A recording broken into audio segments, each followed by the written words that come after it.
Good morning, afternoon actually, because it's 12:02. How's everybody? I know Lisa's sick, so we need to tell Lisa that we wish that she feels better because I was emailing her a little bit Good about it afternoon, this everybody. morning. Looking forward to a great show. Yeah. A really good show. I'm excited. Wanted to give you something super pretty to look at again, so we have like everything out for you from the start so you guys can see. So take a peek as we chat for a minute. Glenna, Justine, Peggy, Jean, Laura, Christine, Rosie, Lynn. Hi, everybody. Did I say hi to Candy? Hi, Candy. Just want to make sure I say hi to everybody who's in here right now before we get moving. Don't forget to love the live. Might as well do it right from the start, right? Lots of get well wishes coming your way, Lisa. That's what Lynn said, so I'm sure everybody else is thinking it too, right? No hat today for me, but I do have it right here for emotional support, so we'll keep that there. I did forget to create a listing for the big hammer today, so maybe while we're doing the live today, maybe Jean can get that up for me. But I do have both sizes here, so I can show you the comparison between the big one and the small one. And it looks like we're pausing a little bit, so hopefully that doesn't happen too often throughout. Connie, hi. Lynn, good. Everybody's saying speedy recovery, Lisa, so whenever she gets here, I'm sure she'll feel the love. I think she has the flu or something. She said the cold medicine she's taking is just kicking her butt. Kimmy, Joanne, awesome. It looks like we have a good crowd right now. But hopefully this pausing and going quits, because that's not fun. Not fun at all. I'm going to open up my Diet Mountain Dew. Do the do.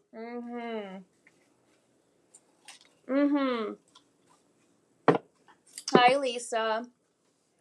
Jean, would you mind creating a listing for the big hammer on the warehouse shop? For the Peggy hammer. The Peggy hammer, because I forgot to do that, and I was looking at my two hammers, because I did pull both my hammers, so I can show the size difference, but I did forget to make a listing for that, so let's do that if you wouldn't mind.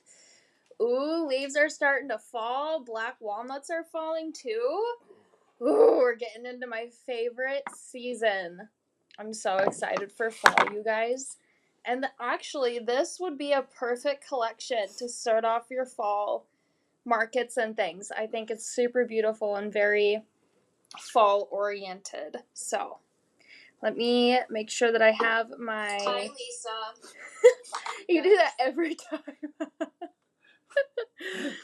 Uncle Doug forgets to turn down the sound on his... So when I turn it on, it's like popped up. His iPad thing that he's got over there.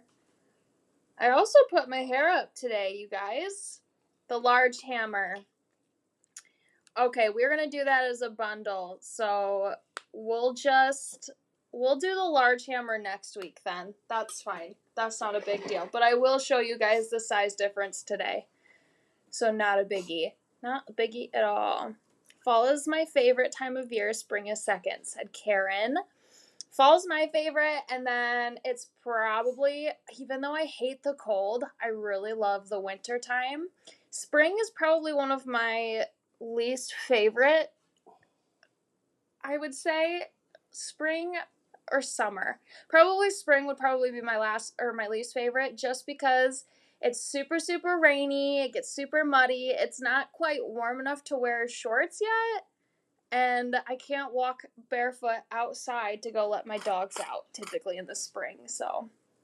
Okay, thanks, Vintage. I think Jean is Vintage today, so, she just put the link in there for the 8-ounce hammer, in the case that you want to grab that, but we will be doing a bundle next week, so just keep your eyes peeled for that. Let's start diving in. It looks like we have a pretty good crowd right now. Hi, Janet. We have a beautiful selection of things to work with today.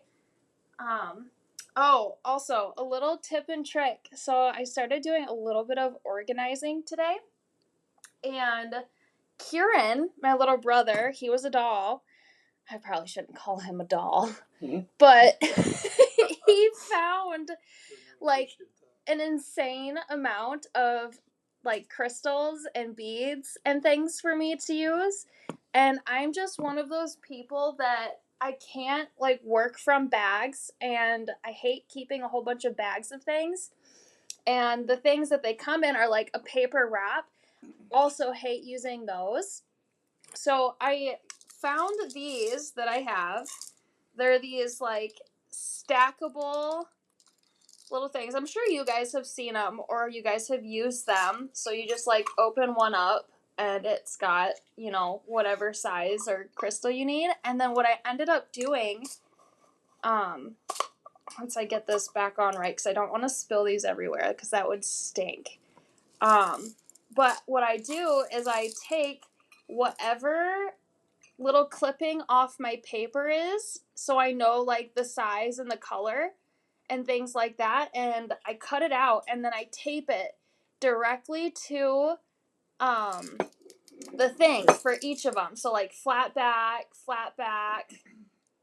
chaton, silver foiled, like this is an AB color. So you guys would absolutely love doing this. That's such a good idea, Candy. I should actually probably store my jump rings in something like this. They're so fun. And then when you look at it from like here, it's so pretty and sparkly, and then you can just like view your colors. I love it. So I wanted to give you a little tip and trick that I was doing this morning with organizing. And then Jean, I'll call Jean a doll. She was a doll, and she knows that I love working with abalone. So you guys, she got me, these are from Amazon. They're called abalone chips, and these ones are typically used for nail designs, like your fingernails. So I'll put these in here. Super gorgeous, right? But they're thin because they're meant to go on your nails. So working with them in the bezels is amazing because they're already pre-crushed. They're super thin, so they're easy to work with. And then if you need to take your size down, you can just take a pair of tweezers and like break it off to whatever size you need. It's so easy. So just a little tip and trick for that too. I think it was like $9 on Amazon. That's with shipping, I think, because she has like a Amazon Prime membership like me. But yeah, super smart. I love it. You guys would love that. And it's so smart to just like just cut out your little, you know, size thing, blah, blah, blah, and tape it to the side, and you're good to go. So some little tricks and tips before we start the demo off today. Okay, good. You guys love that. That makes me happy. At least I'm not crazy, right? Trying to organize all my stuff, which there's so much of it. So organization is super, super important here. All right. Enough talking. Enough. We're gonna do a lot more talking, but we're gonna dive into our selections today. We'll probably start off with the blank pack. This one because it actually sold out. And I don't want to necessarily hammer anymore, just in case. I'll do one, actually. I'll do one, because I might have just like an extra piece. But I'm going to take these and I'm going to bring them off to the side over here. And then we will get into the demo side of things. I'm super excited. You want to show our giveaway? Gosh. Yeah, we can show our giveaway. I like to wait until it gets because there's only like 20 people in here right now. We'll show 5 times. I suppose. All right, at least let me adjust my workspace accordingly. All right, we're gonna actually zoom back up because this giveaway that Uncle Doug picked out is huge. Like always, he never disappoints with his offerings. So this one, all you have to do is love react to the live, and you'll be entered into a giveaway. To claim, you just need to have an open order with us on the warehouse shop, so vintageliveshop.com, and we will ship this to you. Lisa won last week, which it's coming today. Lisa, she thought that it wasn't coming because of her cold, sick brain, which is no fun to deal with, but I promise it's coming today. At least it says it's going to be delivered today, so keep your eyes peeled. It'll probably be delivered during the live today, actually. So there's what's that? So many cool pieces on there. Yeah, like look at this. That's crazy. That's like a wire, moon, and star together. How pretty is that? And there's a bunch of focals, a lot of tinies. Opportunities. Yeah, there's some filigree, bezel settings. Oh, this rabbit is the coolest thing. Yeah, I hadn't seen. Oh, that one? Yeah. Yeah, I love that. All right, Christine. All right. So the difference between the three shops, there's actually like 10 of them, but we'll go over the basics. So the warehouse shop, which is where you're shopping from today with me, we ship from Galena, Illinois.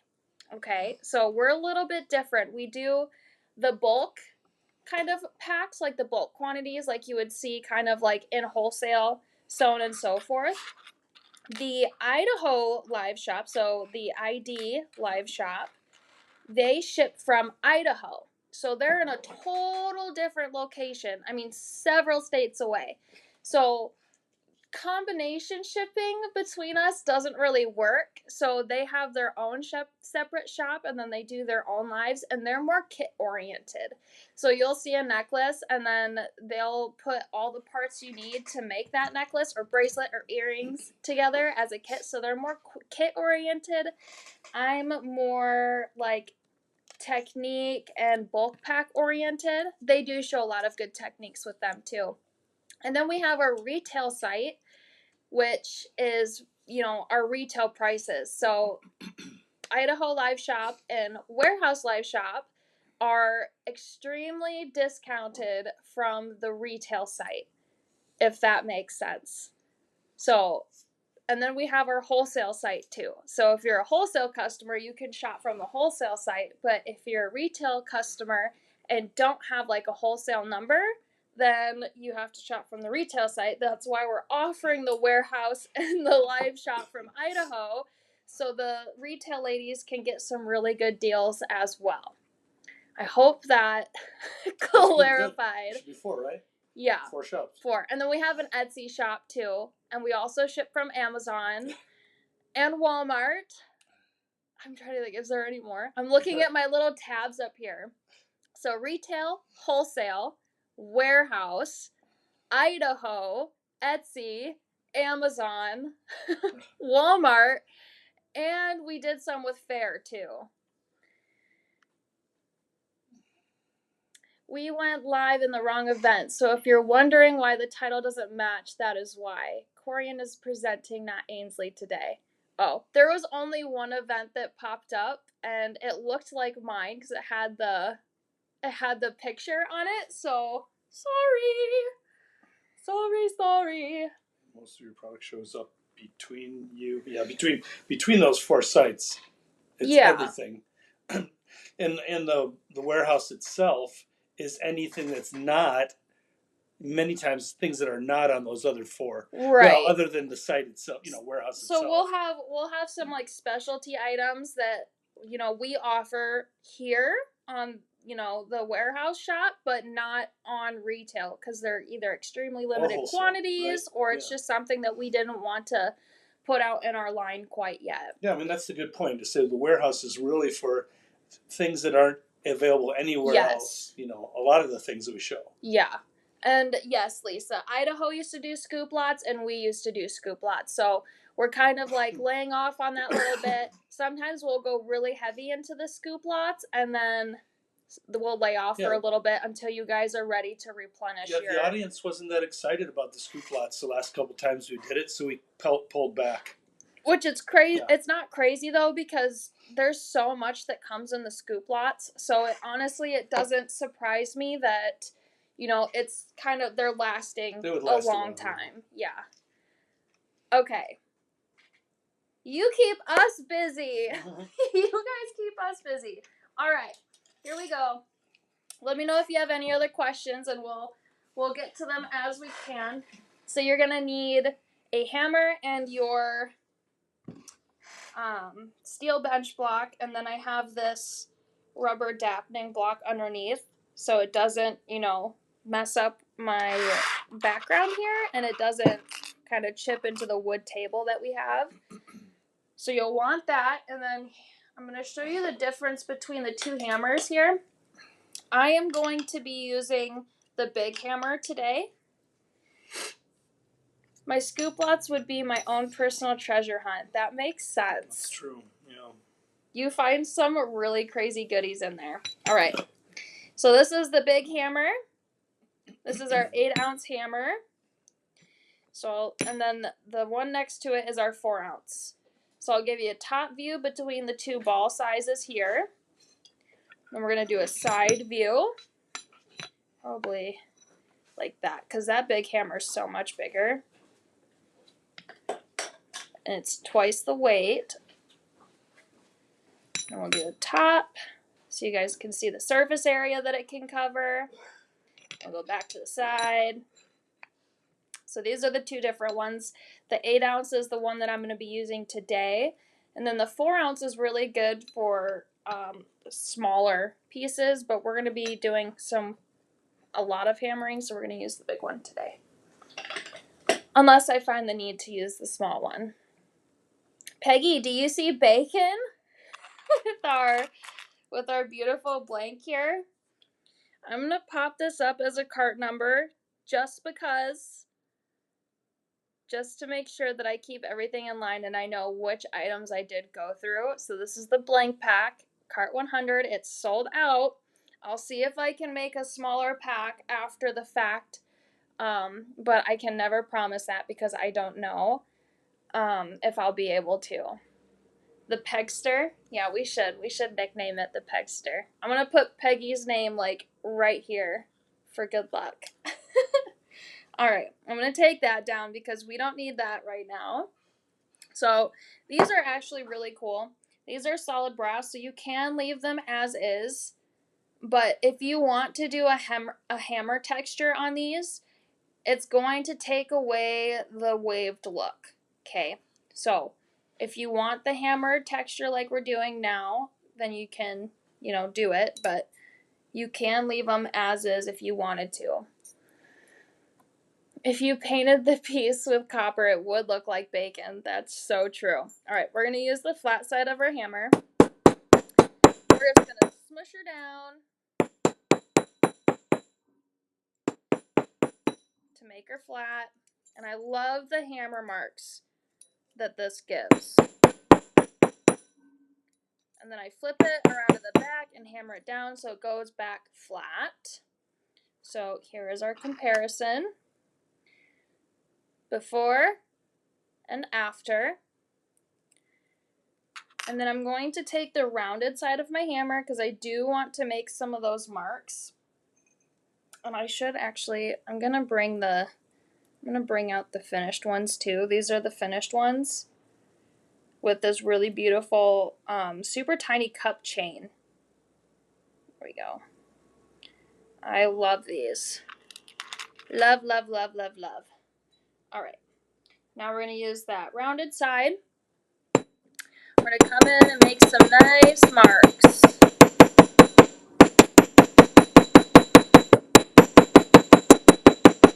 I know Peggy's going to love this. So I'm using the big hammer on this one because I want to show you the difference between the smaller hammer rounded marks and the bigger hammer rounded marks. Because they do have a size difference. And they do make it look a little bit different.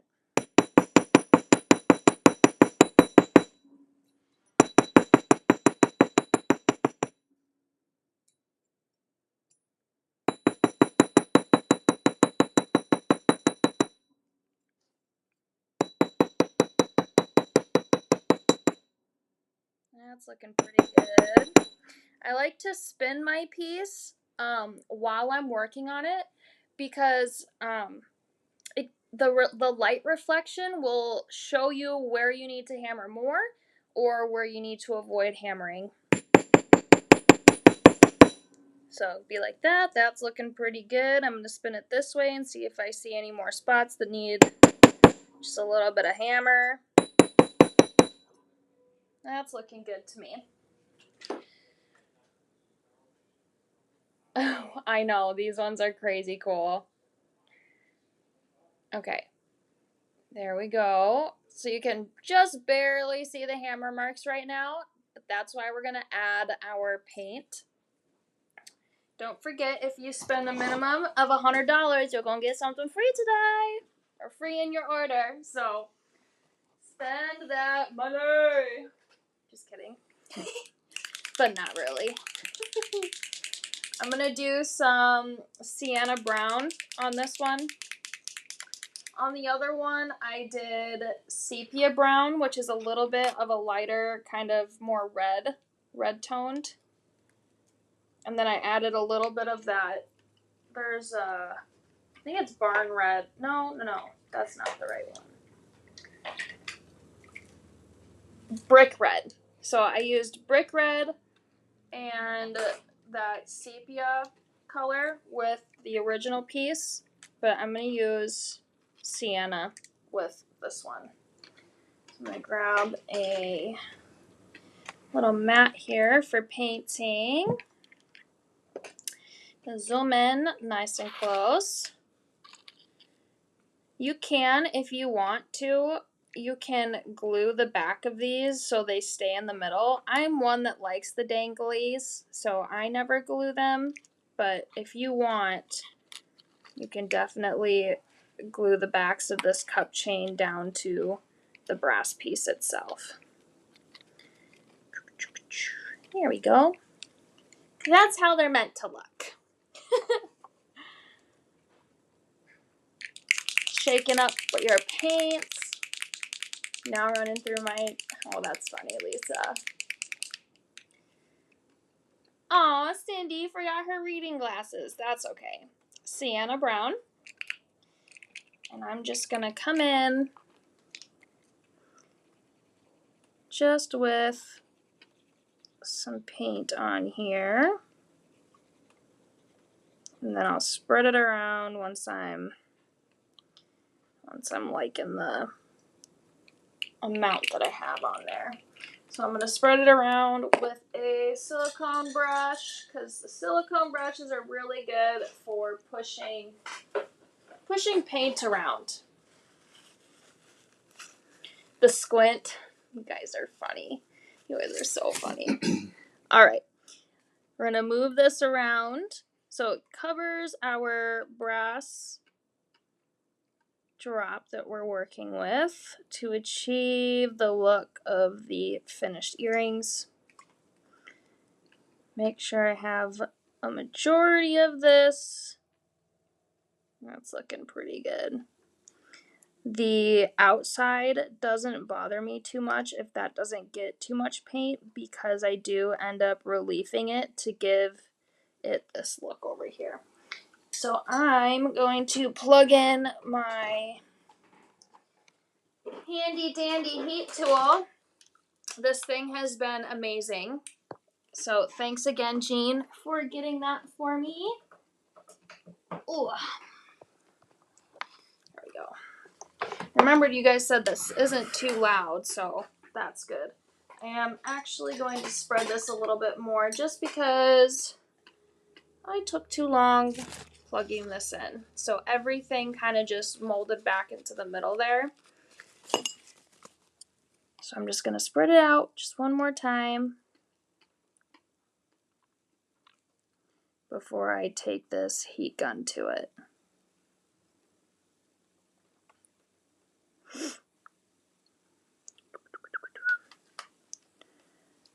Nice, nice, nice. Like I said, it doesn't have to be perfect. Oh, that's okay. If you're only just a couple dollars short of $100, I usually put a gift in there anyway. So that's okay.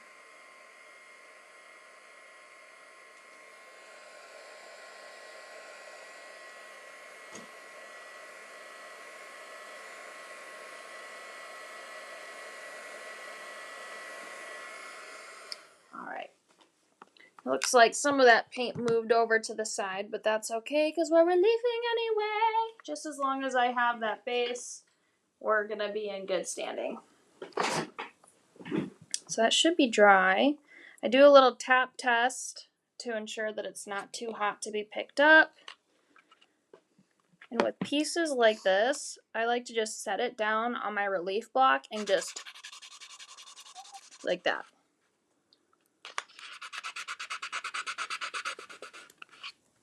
Which I may have laid it a little too thick, but we'll find out. This also has been a super used reliefing block, so the amount of these blocks that I do end up going through is kind of crazy. Which I could probably add more paint just to even out that one side. I think maybe like hammering it down a little bit more would have helped too. But that's what we're here for. No problem, Rosie. So I am going to take some more paint and kind of push it off to the side a little bit. So it is a little darker on the one side than it is the other, and I want it to be pretty even. So I'm going to do the heat gun on the opposite side so it pushes it over.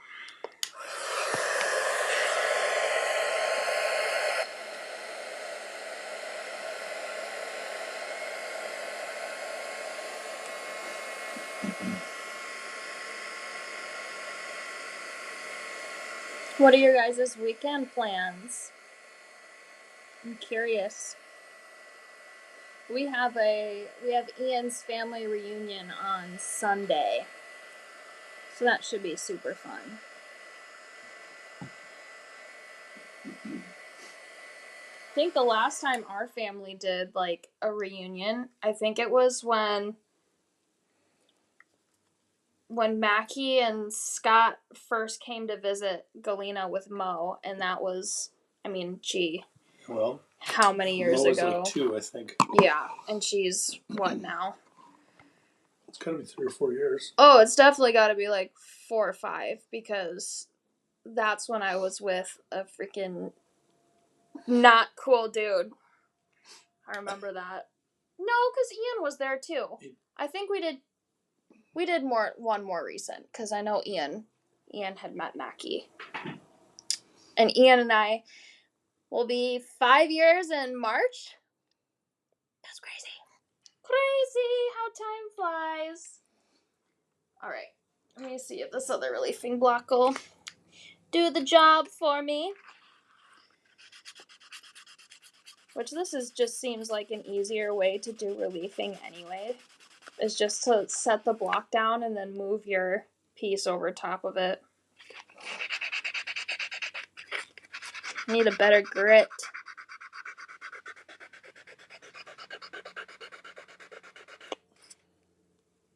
But this will be good because then I'll be able to show you the difference between the big hammer marks and the small hammer marks.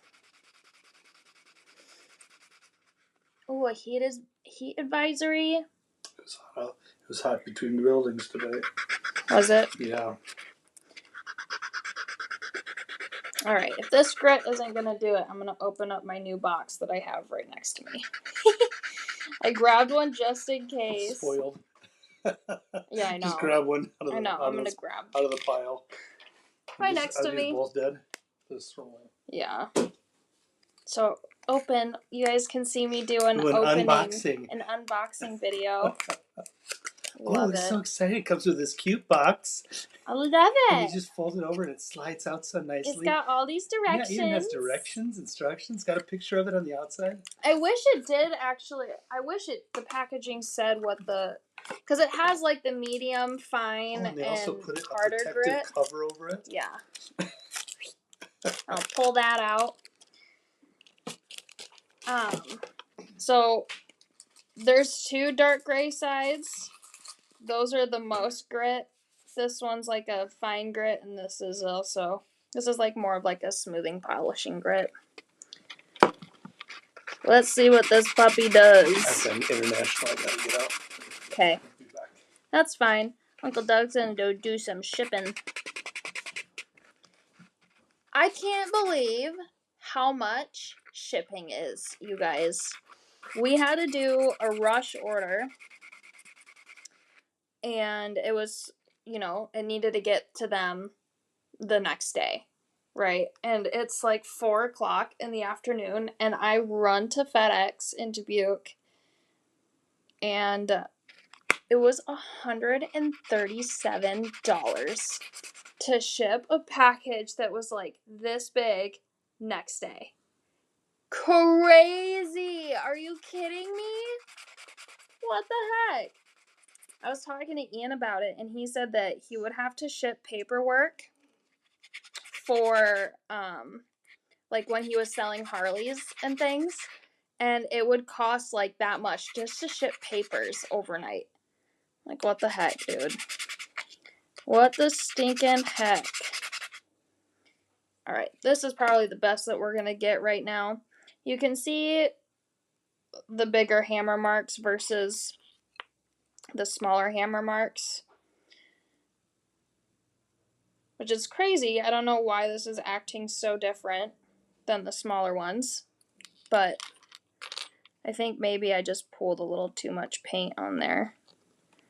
I'm going to come in with my nail and kind of just fold up some of that to get some other texture and dimension, because I'm a big one for just making pieces work. And then this, after like 24 hours, this becomes like permanent. So if there's anything that you need to, fix, I recommend doing it immediately, because it does become permanent after some time. So we have our sienna brown on this side, and then our brick red on this side. Doug, now my husband is calling me Big Mona Mac. Oh, that's so funny. Antique flea market?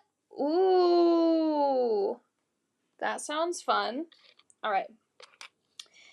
I took this cup chain here. I found a tiny crimp, which was used to keep one of the cup pieces within. And then I took an eyelet between the two. You can just use a jump ring to hold them both, because the crimp does come with, the loop there. But I just liked the way that the eyelet looked. And then you drop some chain down all the way to the bottom there. I love it. I like the ridges in the original. I might use a tiny hammer in the muscle. Yes. So for this one, you could do like the big hammer to make it flat, and then use the tiny hammer for the smaller hammer marks like that. Oh. It's getting hot in here, and I'm sweating, and this is not cool. Which normally it doesn't get hot in here, but I just... Uncle Doug? Can you turn the AC down a little bit? Yeah. Thank you. I'm sweating. Yeah, I was like, now I'm sweating, so thank you. I heard it kick on. It does remind me of a pea pod too, Lisa. Alright, we're going to move off this one because this one's sold out. But I do want to get into these other ones because these are ridiculously cool, actually. I want to do some from the filigree sampler that we have. I'm going to pull these pieces back over here to the side. Actually, I'm going to do this for a minute so you guys have something beautiful to look at while I grab my pieces for this one. We're gonna break out into song together. Everybody, sing your songs. What's your favorite song? Or what's your favorite genre? If you don't have a favorite song. Give me some of that 90s rock. Or just any rock, really. But 90s is kind of where I've been just jamming. I love rock. I feel Ian doesn't get in my car very often to go anywhere because he likes to drive with good reason. I love to drive myself, but I feel like he's always caught off guard when I'm just blaring this rock music while we're driving around instead of some like cutesy like listening stuff that girls listen to. I don't know. What do girls listen to? What do you girls listen to? All right. This is our filigree sampler. You're going to get 8 pieces of this beautiful tall filigree and 8 pieces of this also very beautiful but smaller filigree. Like this. For $22. 16 pieces for $22. That is crazy. Love the oldies. 50s, 60s, and 70s. My favorite song is Anything by Bob. Nice. I've been listening to a lot of 3 Days Grace lately. I really love them. Or 3 Doors Down. That's also super good. You're going to need a dapping set for this. The other dapping set that I have, our wood one, you'll need something that's a little bit smaller than the wood one. So, pop these up. And these do, okay, so Jean and I were, putting our ideas back and forth.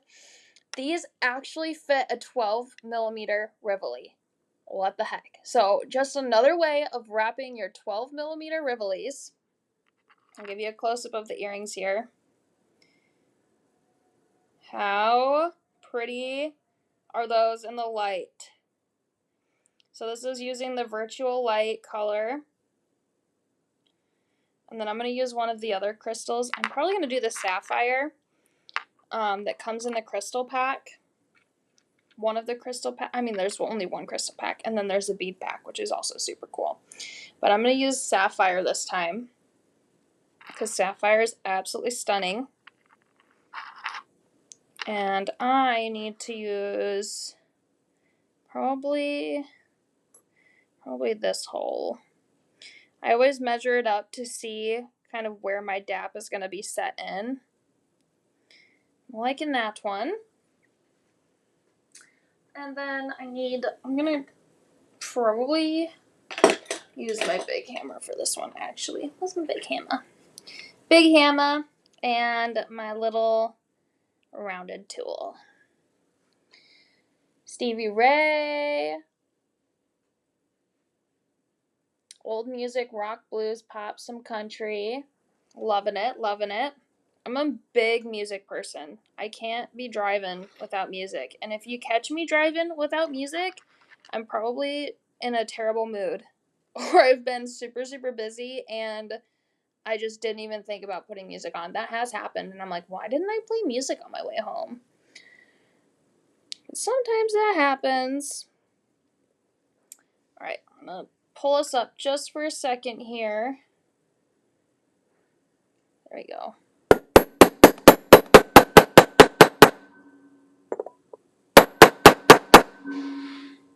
Start a good dap.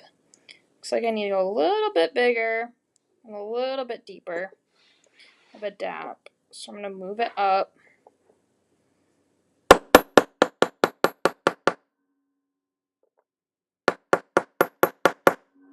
Which I probably could have put that's looking pretty good, my rubber dapping block underneath this. New country, not old country. I like some Johnny Cash. The newer country, don't even get me started on Cowboy Carter. Oh my gosh. That's not country. I forgot who even, I don't know, was that Beyonce that did that? Cowboy Carter. You're also going to dap the smaller filigree. Put it face down. Alright, I keep hitting my phone. We're going to go up just a little bit more.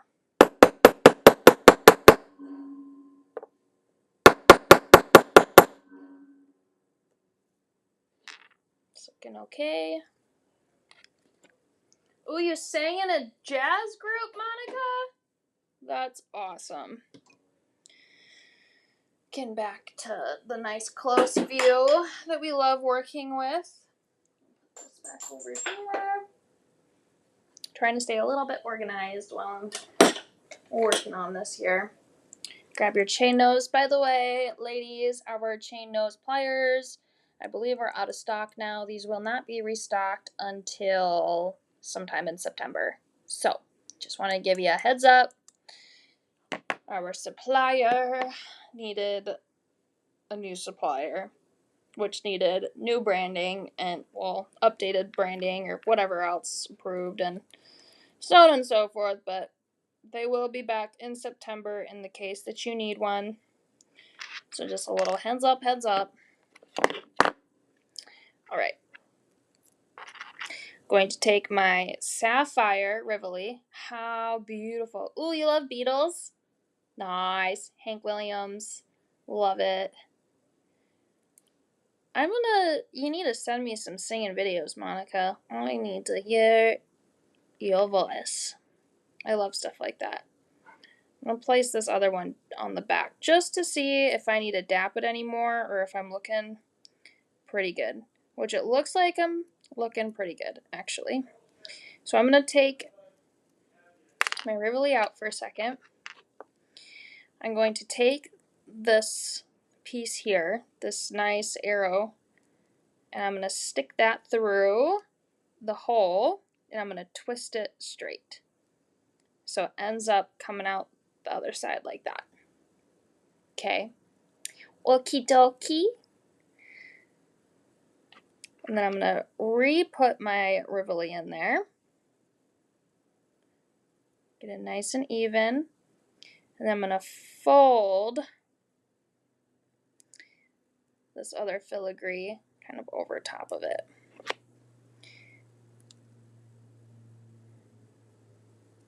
So then it gets a nice closure. You're probably going to have to hold it down a little bit while you do it because it's a super tight fit. It's literally a perfect fit. So I'm just going to scrunch some of this down on the top before I really get it closed here. That's looking pretty good. So I'm going to bend this arrow from the front down because we peeked it out the front side there.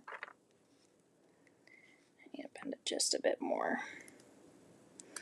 And I'm going to come in at an angle, smush her down so she's secure.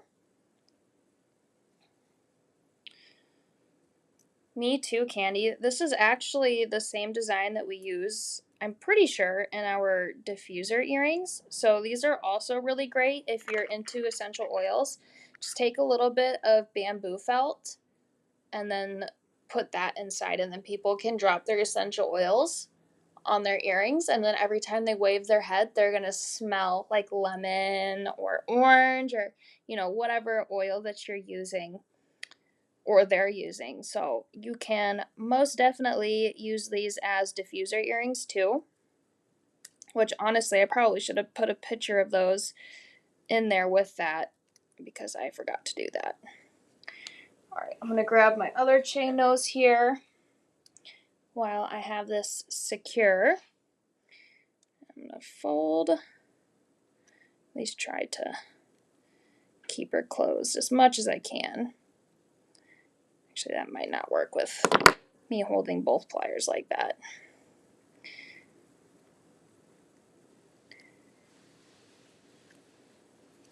This one's a little bit harder, but it works. And I love it. And fold from the top. down. I'm trying not to get my nail in the way because I did get my nail caught in the one and I kind of just had to like pull it out. Beautiful. Beautiful, beautiful. Beautiful people. It's looking pretty straight. Awesome. So you can do these as diffusers, or you can, do crystals. You can probably put a bead in there if you want to do like a lava bead or something if you dap it. So that's the back. You're secured here, and then you're secured up top right there. Super pretty. And then you just throw it onto an ear wire and you're done. It's great for like low profile, but like super expensive look, like that old money rich look. Beautiful, beautiful. Remember that this offering, this filigree sampler, comes with 8 of these and 8 of these for a total of 16 pieces for $22. That's ridiculous for these filigree. So grab them up while you can. And you're going to love it. You're going to love playing with them, with diffusers, with crystals, you name it. You name it. All right, I'm going to fold these off to the side and get them hung up on my candle. So Corian emptied out. I bought another candle and I went through it already. So Corian cleaned out the wax of this one, and it's a beautiful, dang it, if it'll show, there we go. It's a beautiful like earring holder for my earrings today. So hopefully that quits pausing, because it drives me nuts. I hate that. Hate it when it pauses. Alright, we're going to come back over here to the beautiful, I mean, look at that. That is crazy. That's insane. It's so pretty. I'm going to throw these over here. Ooh. Do you guys see that? I didn't even mean to throw it there, but this hoop that we're going to be working with today, with this in the center, dang it, why won't it focus? There we go. Wow. Please and thank you. I'm going to do that. I'm just going to connect them together right now, actually. We love it when we just throw things on top of something else and then it just works, right? That's always my favorite. I'll see if I can get this to... I might have to use a smaller jump ring than what I'm using. But I just want to throw it on there because then somebody will get this in their giveaway. That's so pretty. Cool. All right. Back to business. Back to business. Let's do our butterfly necklace, I'm thinking. So you guys can keep looking at all the gorgeous components that we're using today while I get this, or the pieces that I need to make this set up. I did add a ball chain pack this morning. Lisa, I thought of this specifically for you. These are 30-inch sections, but they come faceted. So the 2 ends here aren't just ball chain, they come with loops. You get 4 pieces in a pack, which I will be throwing that pack up here in a minute. Make sure I grab my components needed for this. I need some butterflies. Ooh, we also are using the bezel, so that'll be fun. That'll be super fun. And then we need our bead pack, so I'm going to take all these beads over here too. Alright. Gorgeous. Gorgeous, gorgeous. Okay, so we're going to work on this necklace next, and then we'll go through the items that you need to create this. Which this bead pack actually might be... Why are we full screen on here? I don't want to be full screen.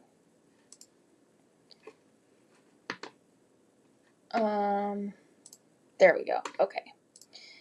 Just want to make sure, because I know there's only one of the bead packs left, so I'm going to throw that cart number up first. There we go. Bead pack. $14 for 12 pieces. So this is our specialty bead pack that we're working with today. This is the bead that I used in the butterfly necklace. This is a wood bead. This is also a wood bead. This is painted red. And then another red wood bead. And then another tan wood bead. And then these, I'm not quite sure what the materials are, but these are super unique. Kind of the same concept with using like that taller oval look for the connecting. And then we have, this is like a glass almost, like it feels like glassy and kind of like lucite. So this is a really nice clear bead. Love that. But it's like frosted. It's a frosted clear. Then we have this really pretty, I don't even know the millimeter on these, but this one's kind of like a more gold tone. And then we have two of these finished little beads. So they do come with, these are pre-assembled. Super cute. And then we have this nice big black bead. So this is a super cool offering. There are only 5 of these available. There's only one more left. So you'll want to grab it. It is cart 102. So grab that up because we are going to be using this. I'm not going to be using, it's already used in my design, so I'm not going to be using another one of those, just so you guys can grab those packs. I'll push those off to the side, kind of up there in the corner. Then we're going to get to our hoop pack, which are these giant, beautiful hoops over here.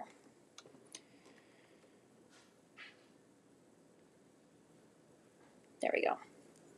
These are big. These are bigger than the ones that I used a few weeks ago. So they're nearly the size of the palm of my hand. 2 large boxes of wood beads, all shapes and sizes. Yes, the paints work so well on them. These are solid brass. They have a super cool technique for these. And we have our bezel pack. So the hoop pack is cart 103, 6 pieces for $19. Oh, hi, Lori. Yes, there's so many good things today. We're going to do our bezel pack next. 12 pieces for $16. I'm going to be using this one today, so nobody's going to be getting the one that has this little orange like mark on it. So that's the one that I'm using. But these are super nice because they're thin, they're lightweight. They already have that rivet hole in the center. Give you the back view. These are steel, base metal steel, but they're plated brass. And then we have this butterfly pack, 5 pieces for $20. We have offered this before. And I think I'm actually wearing the bracelet that I used for the other one. So a few times ago, or a few lives ago, we did a demo on the tension wrap with the Rivoli in the center of the 2 butterflies for a bracelet. I forget who just posted it in DIY Vintage, but they had gotten one that I had pre-painted, and it looks so gorgeous on her. I love it. I'm so happy she loved it just as much as I did. So we are using these butterflies once more, just because I thought it accented the hoop perfectly. And then it gave just a little bit of that pizzazz to our existing resin bezel thing. Resin cab. I was looking for the right word. Cab. Alright. Let's dig in. Actually, I need a drink first, so I'm gonna grab some of this Diet Mountain Dew.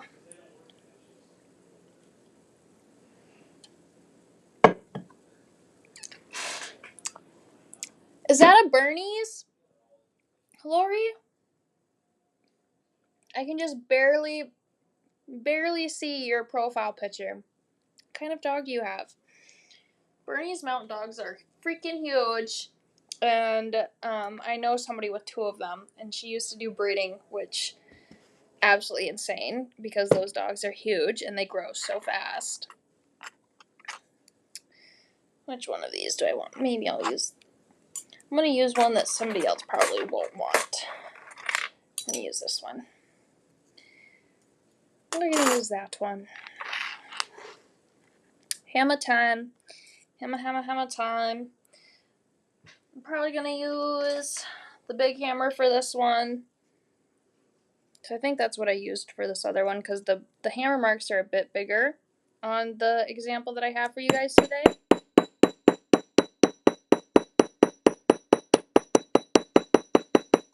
So we're just using the rounded side of our hammer to make some hammer marks.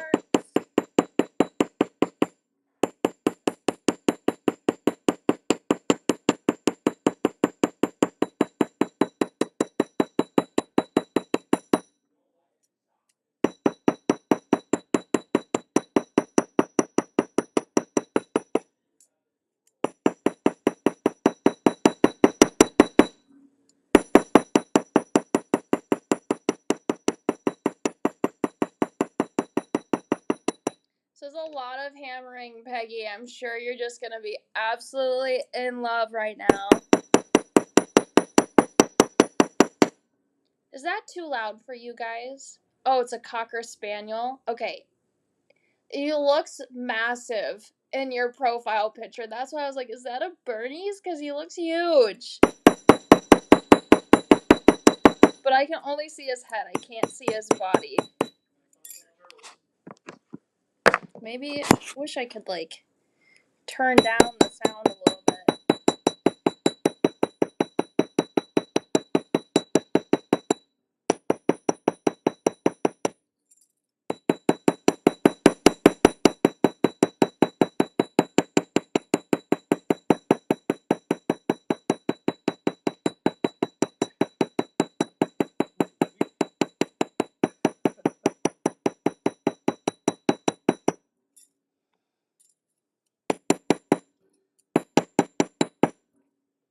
It's looking pretty good.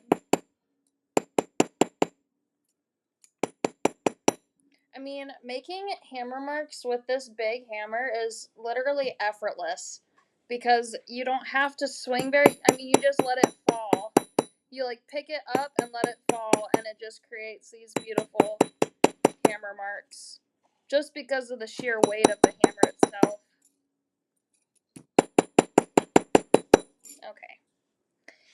Okay, I won't spoil Peggy too much with the hammer sounds. I'm going to come back, re-flatten it out.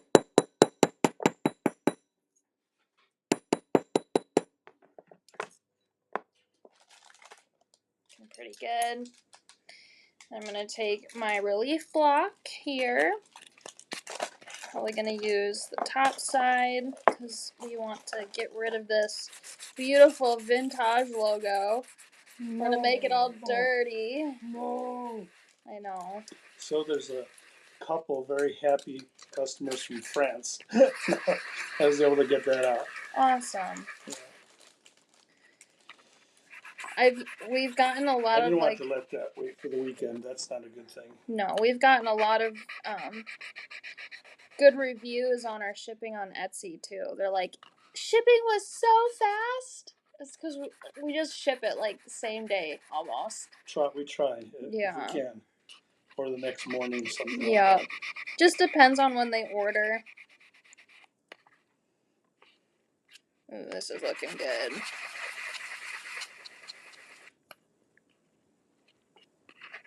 I'm liking that shiny brass coming back out to kind of accent that warmer brass. Have you done any trivias yet? Nope. All right.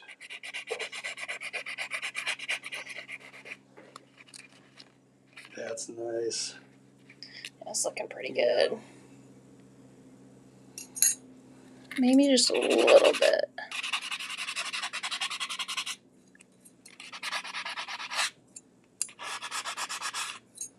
There we go.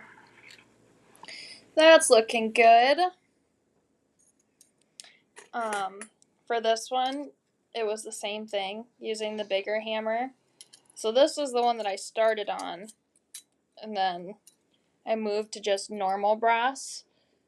But this is a really, really fun coloring technique. I used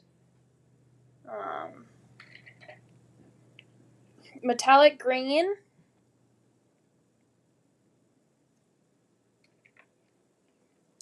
metallic fuchsia,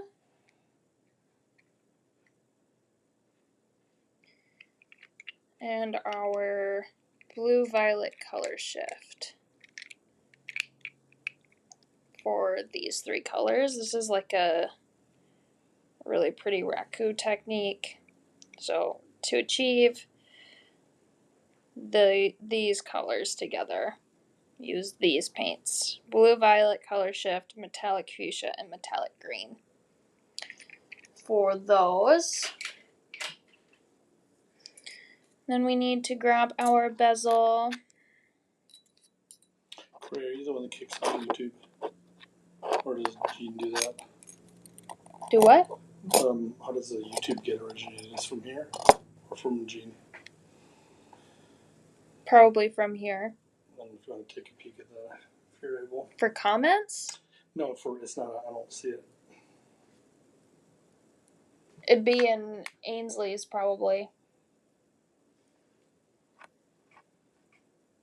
It's that one, that first one. This is the one here.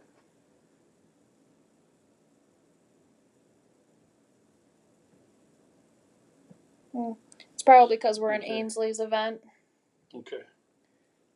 So it won't be on YouTube today. Okay, so anybody who was hoping for it there. No, it will be. It will be on later? YouTube once we're done. Okay. Yeah. Okay. Because we'll download the video and have it posted, which is super strange because there was only one event in my Carter thing, so we just had Always to do something technical to deal with. Yep. But we're here. We're here. Alright, I'm going to get this lined up as straight as I can, kind of in the center there. I'm going to come in with my hole punch and make my rivet hole in the center. I want Lori's week. Lori Thiebel just woke up, almost rolled over until I saw the time. What a great pile of goodies. Yeah, I saw that. I love it. All right, Lori. Rub it in. Next week, I'm also going to be putting up another rivet pack of a different size of rivets. Of course, let me go grab those. That's the one thing I don't have on my cart. I have all my other rivet sizes, but not that. Should I do a trivia while you're out? No. It'll Okay. take 2 seconds. Sorry, ladies. She's too fast for a trivia right now. We'll do that after so I don't have to move anything or. I know. I was going to give more trivia. It's okay. We'll do 2 then. We'll do 2 in a row. Yeah, that's fine. Okay. This is the rivet that I'm talking about. This is RV 0001, I think. But it's got just a thicker head than the other ones do, which is nice because this is a pretty large opening.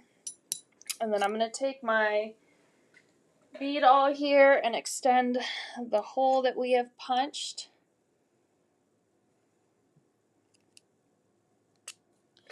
We'll see where that gets us. We'll see if we can lay that through before we put it together.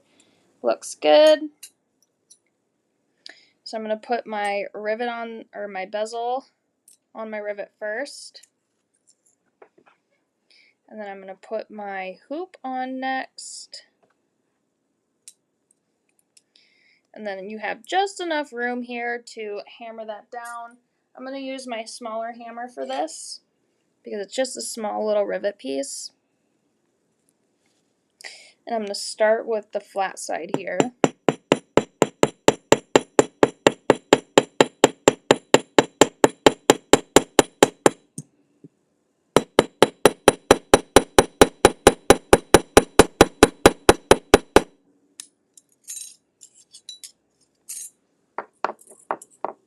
And then I go to the front, adjust my bezel where I need it to be center. And then I come in on the top side and hammer this down because there is a ridge on the bezel itself which holds it up a little bit and doesn't let the rivet go down all the way. There we go.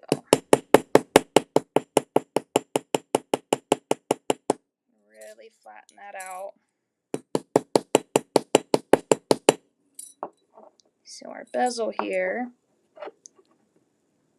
looks pretty good. I can just slightly move it now to the position I need it. Twist it just a little more, I think. That's looking pretty good. You can do it horizontally or vertically. So on this one, it was done vertical. Might as well just do it the same way. So I'm gonna twist it vertically. There we go. Looking good, looking good. For this one, I had a broken stone, like a broken turquoisey stone. So I smashed it up the rest of the way and then put that in here because I think turquoise and those greens go super well with the solid and natural brass. But I don't have another quote-unquote broken bead that I have saved. But you got a hammer. I do. So I think I'm going to take maybe I'll just use some, abalone here. I had an abalone button that was broken, so I did end up crushing some of that. So I'll just use some of those pieces so you guys can see me use my cutesy thing. I put them in the same one here because the colors matched, but you can tell how much thicker these are than the little flakes that come in.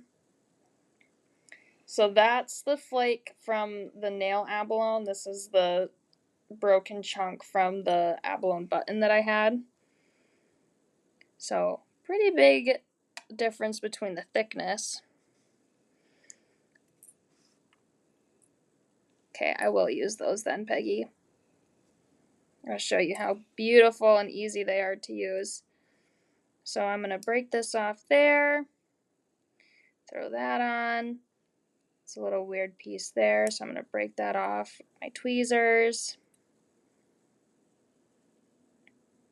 So I don't like the super, super big flakes, so I like to kind of shave them down a little bit. Which this is thin enough just to do a quick little snap, and then it's back to business. So we'll use some of the thinner ones, just because Peggy said so.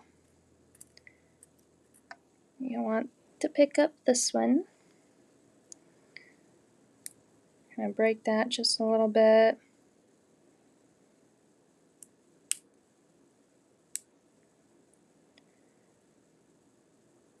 Nice. Because I like the way that it looks when it's a little more chunky versus, one flake or 2 or 3 flakes. Probably going to put this nice big piece kind of right over top of that rivet there.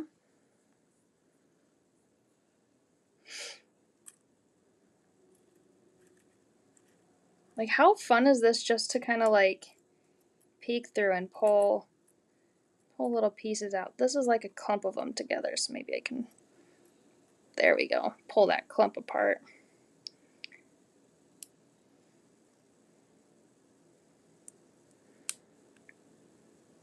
Yes, you could definitely paint the bezel if you wanted to. I just like the way that the brass looks with the brass. So if there's a little brass underneath, that's okay to me. But if you want to, you can most definitely do that. Be careful, don't use black, because black will suck all that color out. And I'll show you here, actually, on my ring, because I painted the ring of my bezel black, and then I put yellow crystals in there, and it just kind of totally got rid of the yellow color. So just be careful. Use a little bit maybe of a lighter color, or don't use something that's like see-through that you're putting on top. So just be mindful when you're doing that.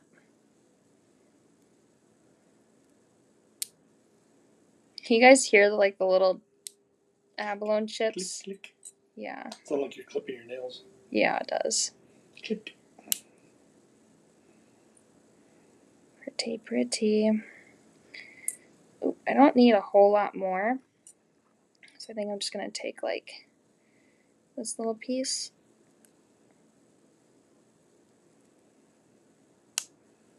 Put that one back.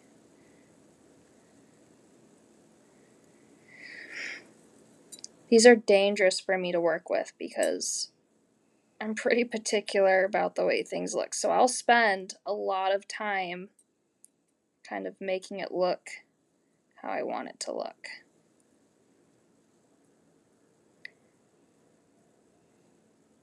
And you have to be a little bit careful when you're pouring resin on these because they are so thin that they like to float.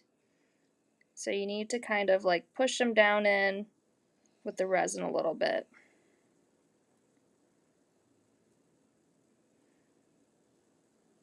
Maybe a little bit more, I think. A little bit more would do the trick.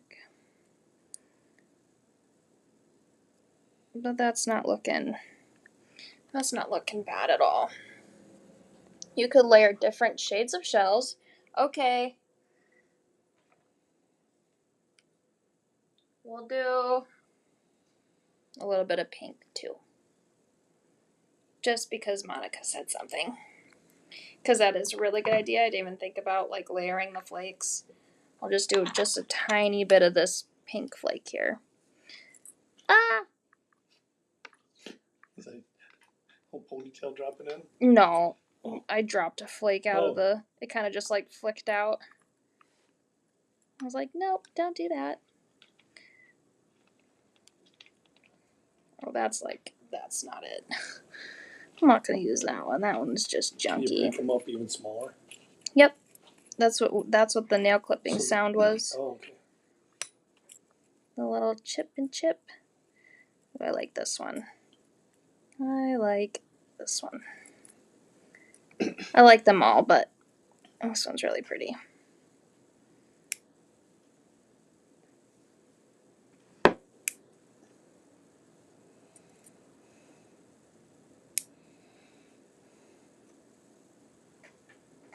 So now we have a little bit of pink in with our white. We'll see what kind of effect that this gives us. Effect.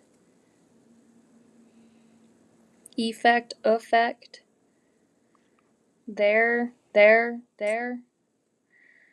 So many different words like that in the English language.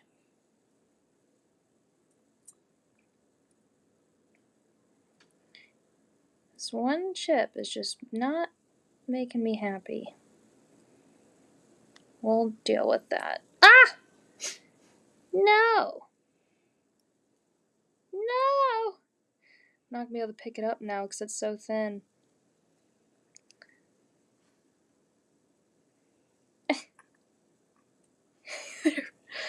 There we go. Oh no.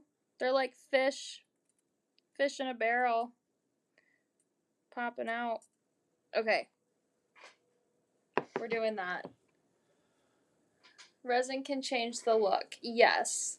It definitely can. You can probably work it around too once you have the resin in there. Yeah. Move it around a little bit. Well, they will move around. Yeah. They like to, they're so thin that they just like to like float. I need to plug in my resin. Oh, I have one more outlet left. I'm using all of them. I've got some here. My phone, my heater. Do you need? Okay. I just have this one. We're okay. Put this over here to the side. Okay. Ugh. My thing's dropping. Alright. Now I'm feeling good. Not too hot. I know that AC's kicking in. Alright. Now we need some resin. And I don't want to spill my chips. So we're going to cap these up before I pour my resin. I hate spilling things, especially jump rings. Oh my goodness. Those are the worst.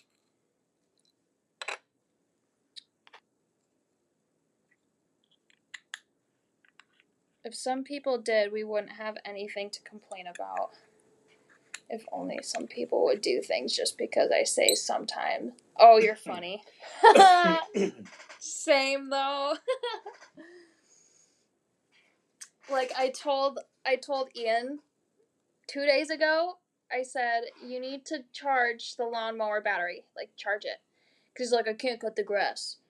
Blah, blah, blah. And I was like, okay, we'll charge it. And then yesterday afternoon, he texts me and he goes, can you put those on the charger? And I was like, I asked you to do that yesterday, but sure. At least he said thank you. At least he's got some manners. I am a big manner person. If you don't have manners, I'm going to call you out.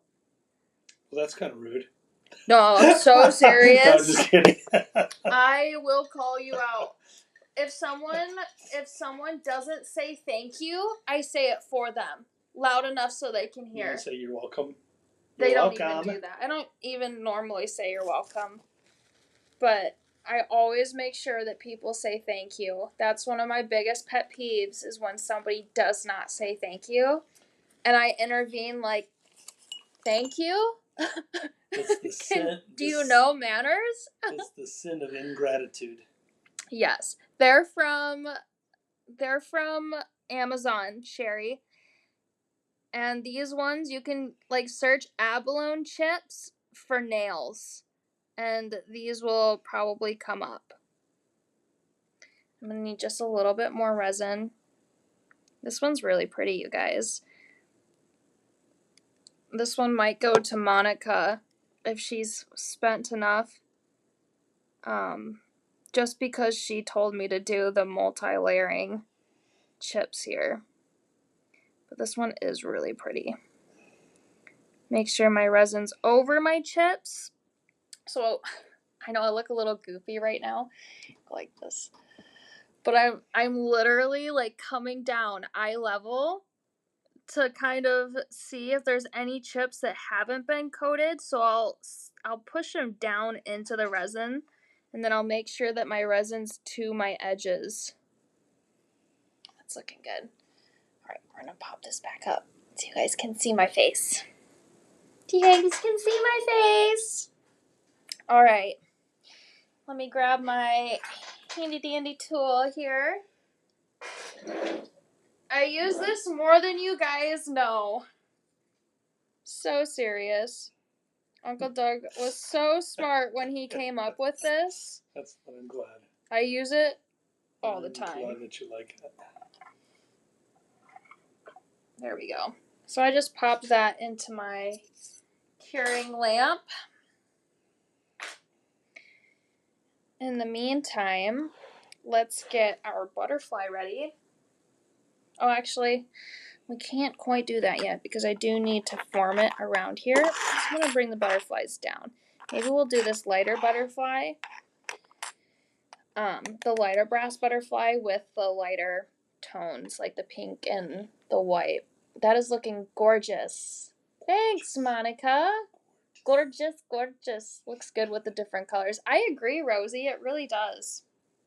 Here, this is the other. I did crushed. Oh yeah, these are the abalone chips too in the bracelet that we're going to be covering a little bit later today. So we will do some more using the chips. And this one cures pretty fast because it is clear. Looks like we need just a little bit more time on that, but here we go. So you guys can see how it looks with the resin. course, Sherry. If you find like any other super cool things that because you guys watch me every week. So if there's things that you guys find that you think I'd love, just send me a link for me to look at. And then if I'm like super in love with it, I'll send it to Jean or Uncle Doug and say, buy this for me. True. Please. True. This is so pretty though. It's reminding me of like a rose, actually. Yeah, Rosy. It's like cranberry. Ooh, cranberry. I love cranberry. Oh, speaking of cranberry, I tried this new thing. I did cranberry juice, water, and then just a little bit of lemon juice. Oh, and that's the lemon juice gave it like a nice tang. Yeah, it was really good. That's a good idea. Cranberry juice is already tangy as it is, you but can water down cranberry it was juice. just like a little bit of tang. You can water it down so much and it still is potent. Yeah, that's true. Tastes so good, refreshing, Yes. I thought you were going to say you tried some Aunt Nancy's cranberry chicken salad that's in the fridge. Really? Huh. I didn't see that. Yeah. That actually sounds really good. Want me to make you a sandwich? Maybe not. I don't know if I'll be able to eat a sandwich, but maybe I'll like take a spoonful. I could give you a couple crackers. Yeah, that would be perfect. Yeah. I'll do that for you. I appreciate it. Yes, so good. Okay, so that just means you guys are gonna have to spend $10 on Amazon to get 6 different abalone chip colors. Just do it. Just do it. Just do it, because they're gorgeous. Look at this, so pretty. And then we're going to do it with the butterfly. You've got to be kidding me. That looks so good. We could even drop the butterfly too, like closer. Like that. I drink cranberry juice every single day. Every single day I drink cranberry juice. And if I don't have cranberry juice, I go and pick it up because I drink it every single day. It's so good for you and so good for your like pH and everything like girly wise, you know what I mean? It's so good for you. So grab some cranberry juice. I love it. They also make sweeter versions too. Like if you're not a big fan of like the tang, they do make sweeter versions, but I am a big fan of the tang. Ooh, awesome, Monica. I need a dehydrator like that. All right. Let's get into business again. So where I have here on this necklace, the antennas kind of separate that hole. So you're going to be going directly in the middle still, which I found was super nice with this. Sprite and vodka with cranberry juice. So when we went to the races, we did cherry McGillicuddy with cranberry juice, and cherry McGillicuddy with lemonade was super, super good too. But somebody had suggested putting Sprite in there just to give it some carbonation, and I think that's so good. Well, no wonder I've never had freaking kidney stones, because I drink cranberry juice every single day. All right, getting in here, because I don't want to get too distracted. I put my butterfly like this in my hoop. Actually, it would be a good time for a trivia. Yes, it would. So I could take a couple bites of this awesome salad, you guys. Hold on, I have to show them this. Look at how Aunt Nancy is a stinking, just like a professional cook, I swear. She's like one of those cooks you hire to make food at your house. She's so good. All right, we're gonna do a giveaway time. We'll go big screen so Uncle Doug has some more to look at here. Do you want to do the paper thing? Yeah. This is the giveaway, you guys. It's another little beautiful one of those feathered pendant kits.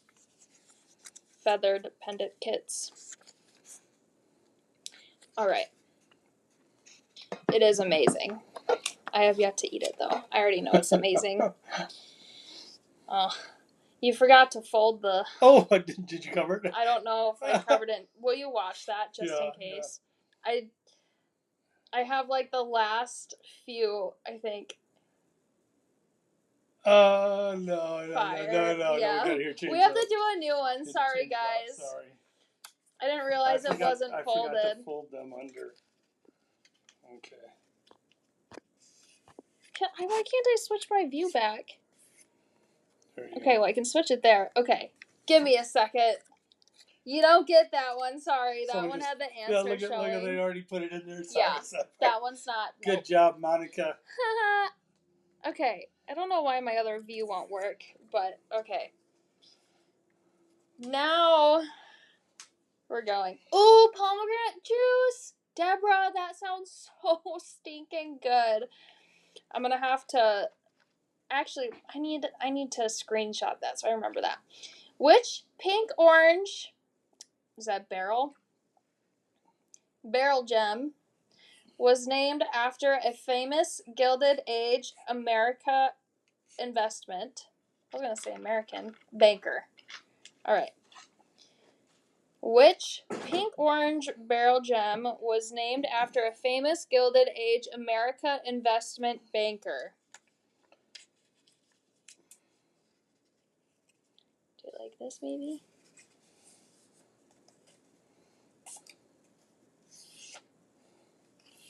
Mr. Carnelian.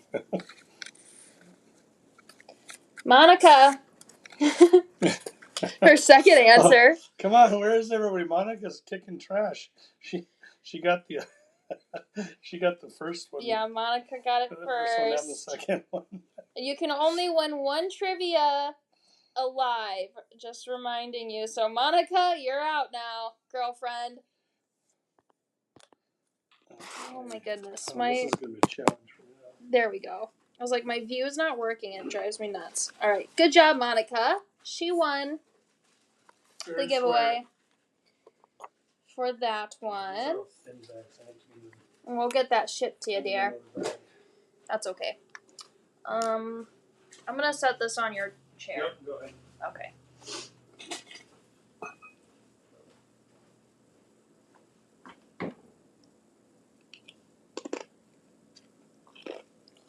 Taste test.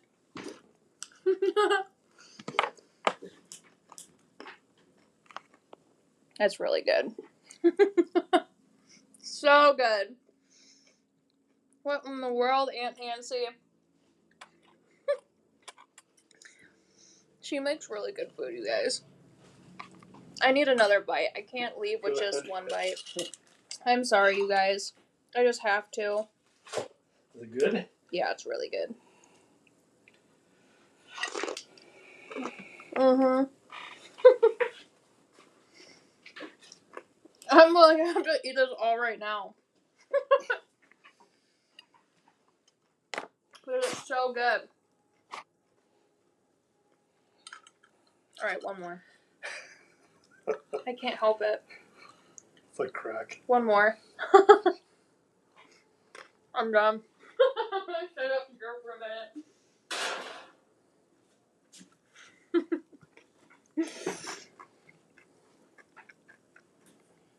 Ooh. What kind of wheat thins are those? Just wheat Just thin. a normal? Yeah, the wheat thin, yeah. Those are Monica said try them on tomato basil wheat thins. Oh, those are awesome, yeah. Sorry, I just had to take a couple bites of that. Wow. So good. I also miss my mom's cooking. Big time. Like her meatloaf. Meatloaf and bread and all that fun stuff. So I'm putting my butterfly vertical. Chicken salad is so good, you guys. Especially with those cranberries. Keep it vertical until it catches on the top of your hoop. And then fold it up. But make sure that it's center with your antennas. Like that. Because this is a securing point. Sorry. I'm making you guys hungry. It's like one of those few times where I just absolutely have to eat it. Like, I'm sorry, you guys.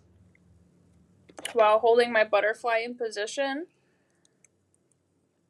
I'm going to take my pliers here and I'm going to put them right up next to my blank.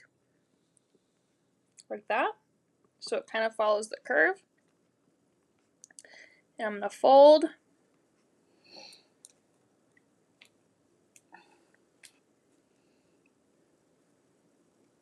I'm not a big Chick-fil-A person, though, myself. I know a few people that really just love it, but I'm just not a big Chick-fil-A person. All right, and we're going to do that on the opposite side.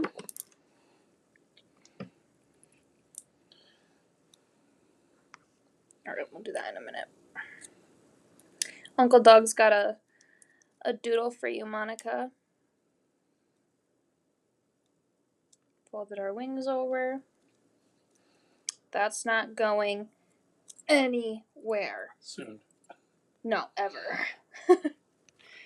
Here's your doodle, your Doug doodle. Why? The question is why? Why what? Why did I draw that?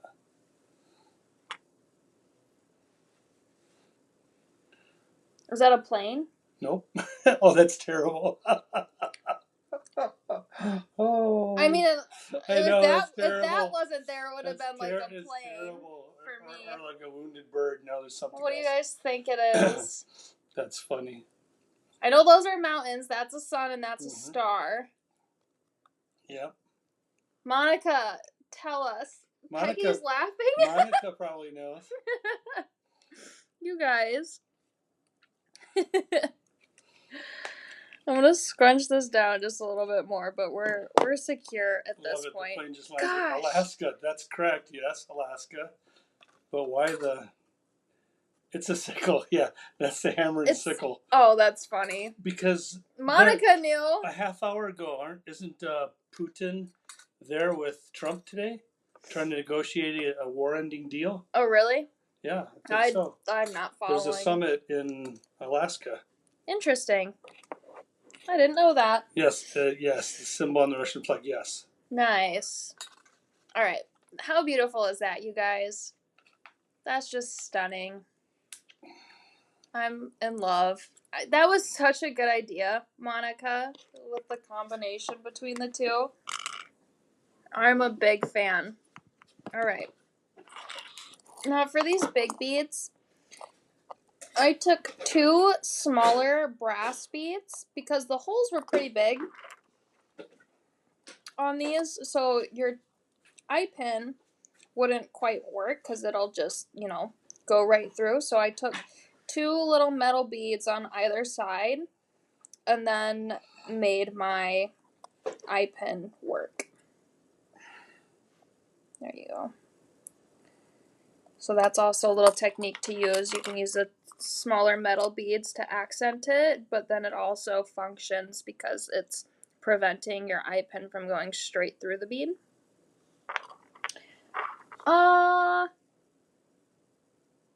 Actually, I have an extra one of these, I think.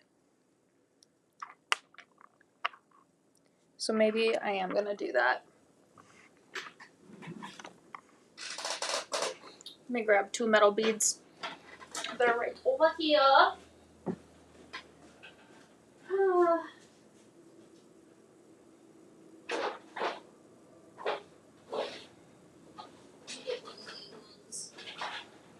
BD 242.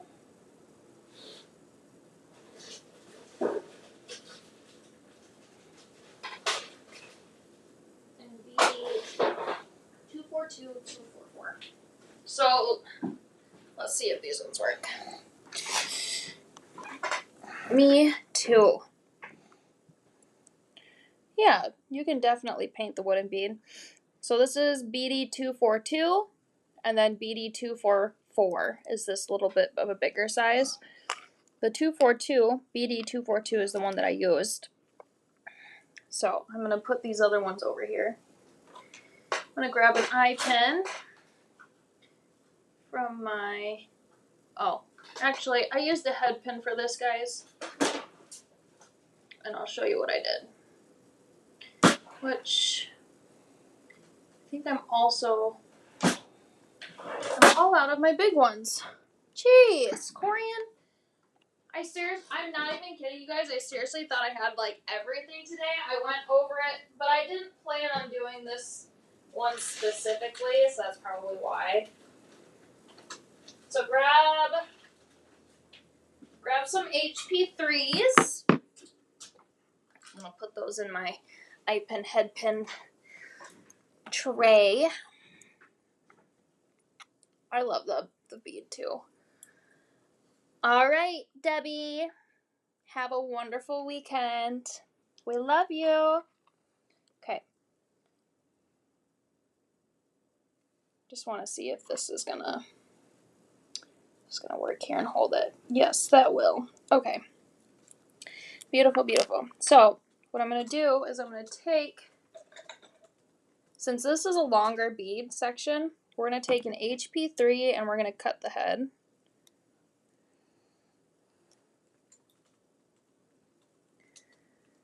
I'm gonna cut that a little more flush because I don't want it to be pokey.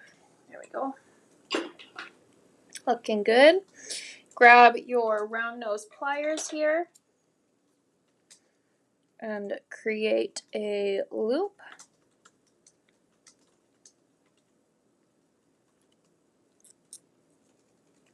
This is a little bit of a bigger loop, but that's not a bad thing. Loop. I'm going to drop my bead on there.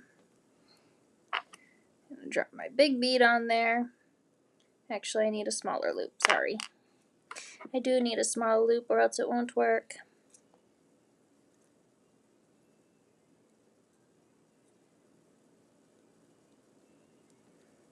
Might as well just cut a new HP3, but... Alright, I'm cutting a new HP3. I'm not dealing with that. So smaller loop, especially when you have longer beads. I'm going to cut this off screen because we just went over that. Make it flush. Alright, smaller loop this time, ladies.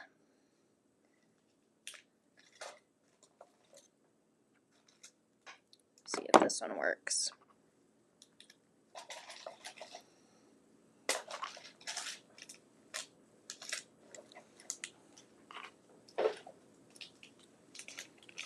Maybe even a smaller one. Or you can create your own with, I think this fat bead might be, yeah. This wooden bead is a little bit smaller. I just have an extra one of these beads. We didn't do 2 in a row. Oh, yay! No, I'm not saying yay towards that. Oh, okay. Glenna just got some stuff from Amazon. Oh, good. Alright, well, make your own eye pin with wire, which I can probably do with some other wire, but anyway, you guys get the concept. You would just wrap that into a normal loop, but I don't have a long enough head pin right now for that. And then a direct connection from the eye pin to the hoop like that. Yes. Grab some wire because you don't need a head pin for this. You just need to make a wrapped loop on one side and a wrapped loop on the other side. And then it'll be complete. But I'm going to save this bead stack for another time because you guys know how to make loops and just watch me make some loops on that.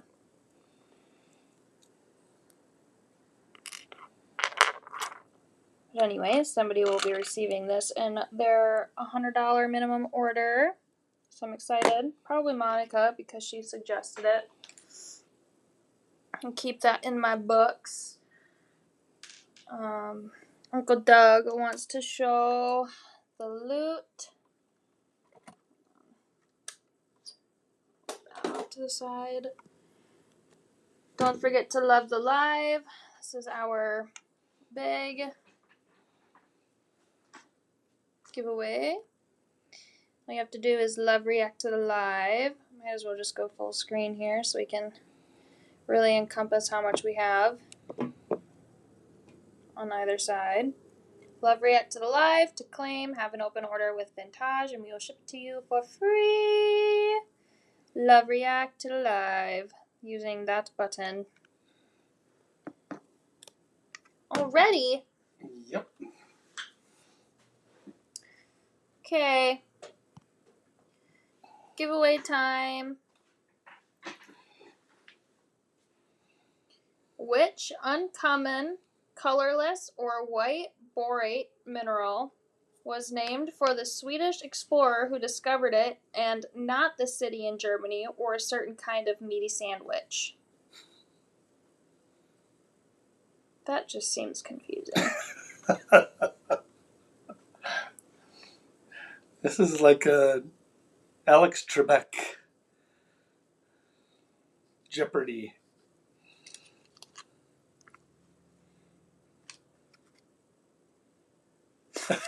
What the heck? Let's see if anybody can grab that one. I'm going to pull up the comments here.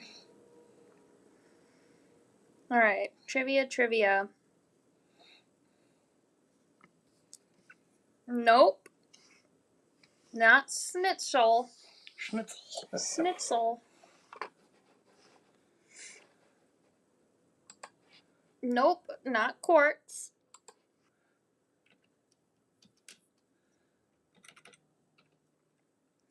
Which uncommon, colorless, or white borate mineral was named for the Swedish explorer who discovered it and not the city in Germany or a certain kind of meaty sandwich? That's two good clues there.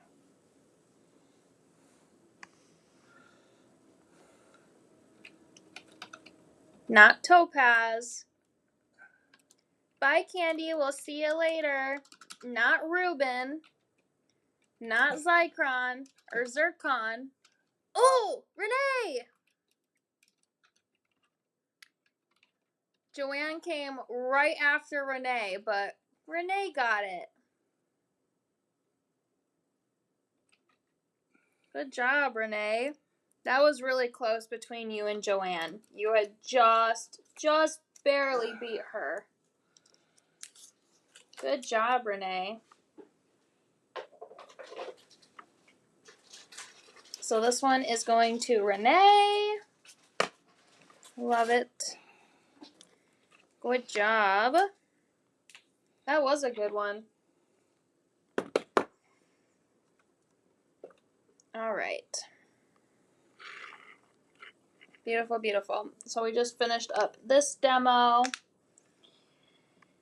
Since we're still working with that bezel, I'm going to put that cart number up there, cart 104. I never heard of it either, Peggy. We're going to do our bracelet design next. We're going to bring it back over here for some beautiful, beautiful things. We'll pop up our butterflies over here. Get my space cleaned up. Put that up there.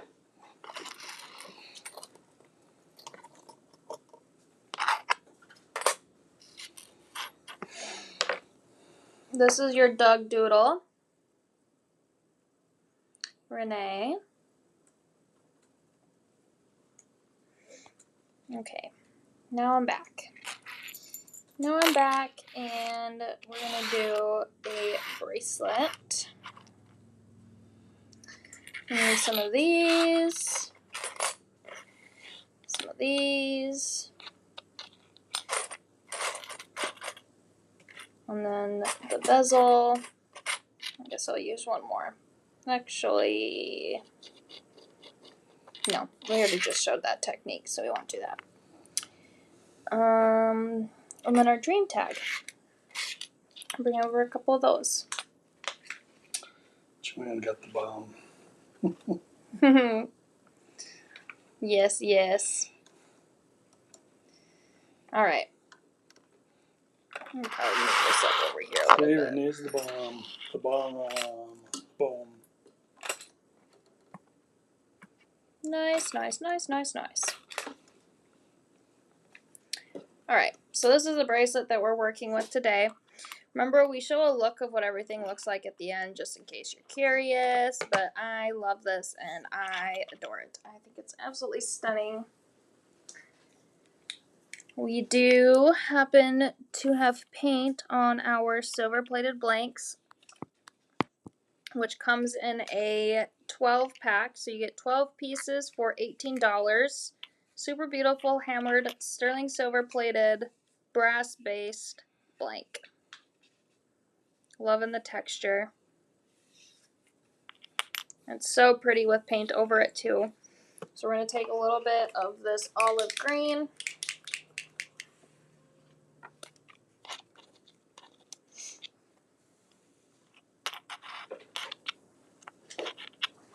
And just do one.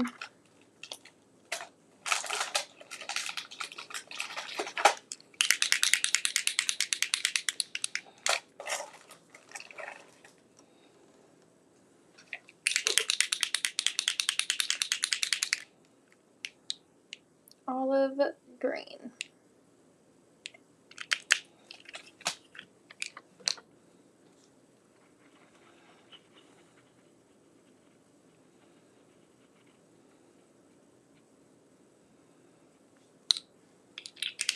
Falls in those crevices nicely. And then I'm actually going to spread this out a little bit more with a silicone brush. It's a little dirty, but it's okay. All the stuff on it's already dried, so it's not like it's going to transfer any pigment.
And then I'm going to take a little tiny bit of black.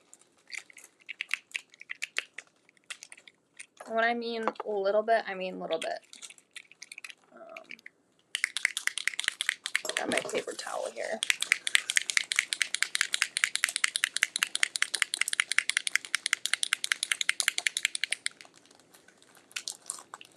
Oh, yeah. I've done that where it's like totally just taken all of my crystal look away by putting resin on it. It's always good to do like more opaque pieces. I'm just putting just a little dab, I mean ever so slightly, onto some paper towel. I'm going to dab it off to the side first so I don't over black it out. And it gives it this really cool rustic look to it. And then you use the relieving block to relieve some of that silver back out.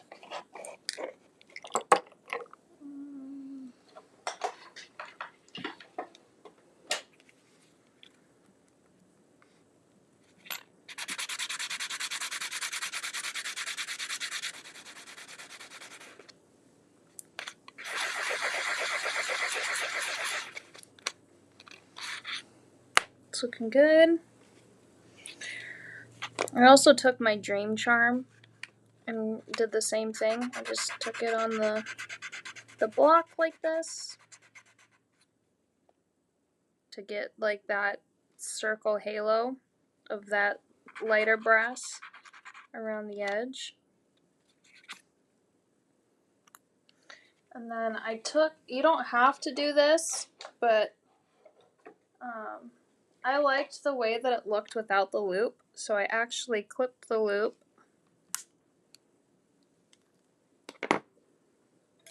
filed where I clipped because it does get pretty sharp.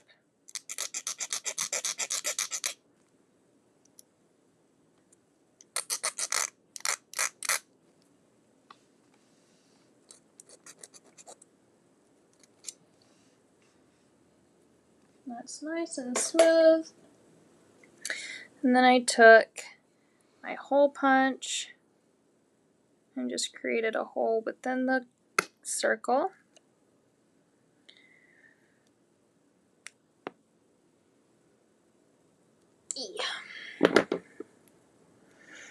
And then I took a JR20 or JRV 30 actually. Open that up. String our little dream. And then our silver, green, black blank on the back. Close it up on your chain.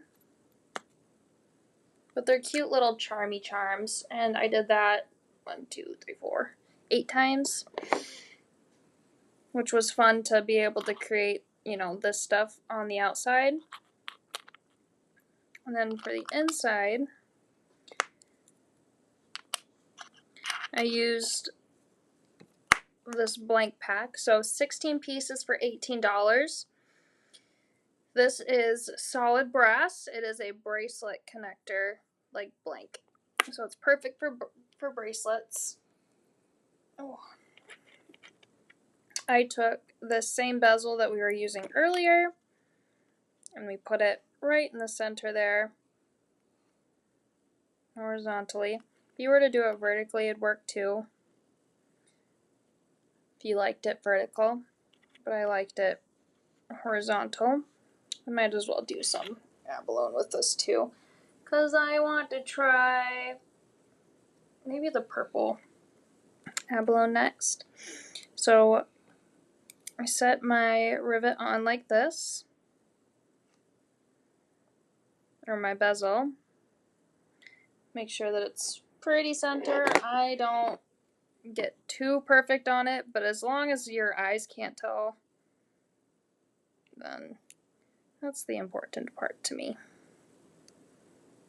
But you could measure if you want it like absolutely perfect.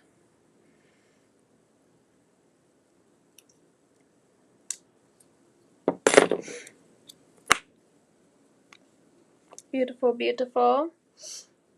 I said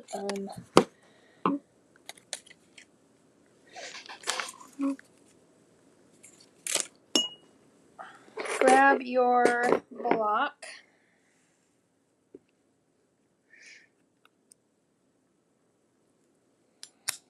I'm going to be hammering.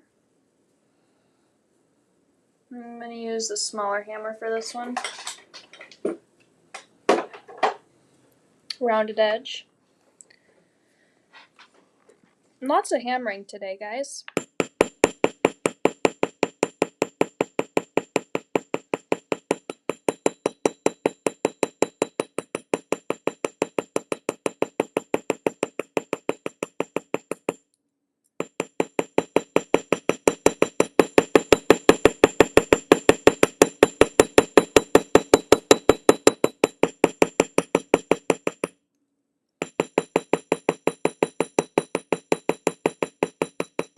I'm not going to worry too much about the center area just because that's where our bezel's going.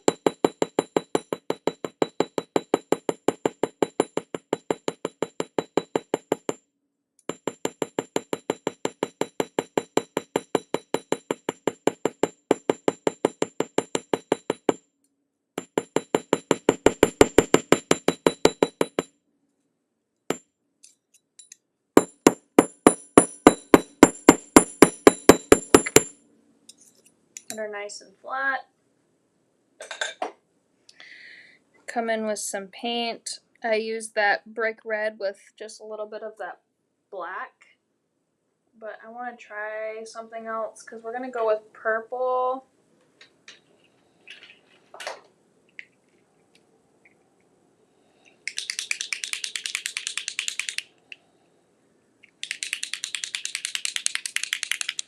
This blue-violet color shift should be super pretty with the purple abalone.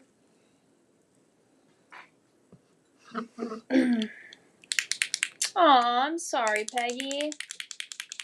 What's going on, lady? What can we do to help ya?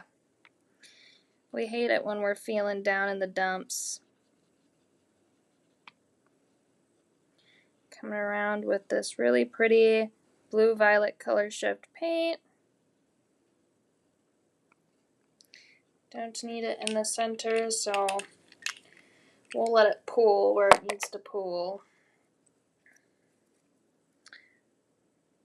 Pop some of those bubbles and bring her to the edge.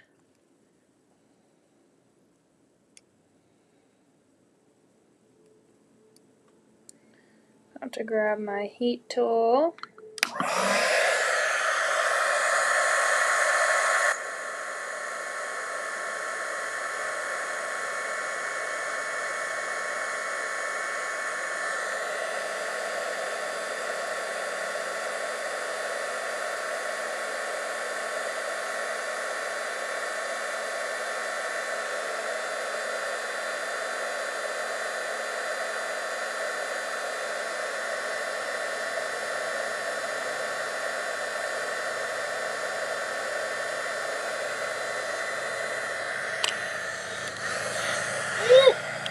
Full blast! You could have blown that on your when you were sweating earlier. That's all That would have hot. helped. There's no cool setting? feature. Not Nope. a cool setting. It's all hot. Too bad. Come in with another coat of this. I want it to look a little spicy, so that's why you saw me picking up some of the paint while I was drying it. A little spicy. I meant to say like textured. Little textured action going on around those edges.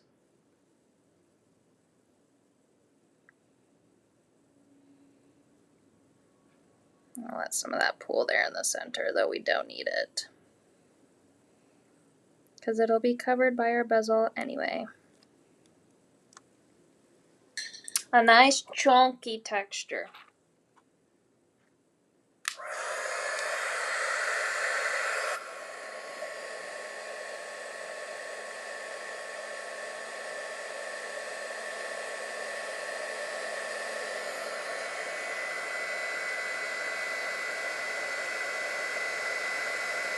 Ooh. Monica just got a notice that Putin has arrived at the military base. I thought it was supposed to be 3 p.m. Eastern when we were getting together. That's right now, isn't it? Yeah, if he's just arriving now, he's late. Oh.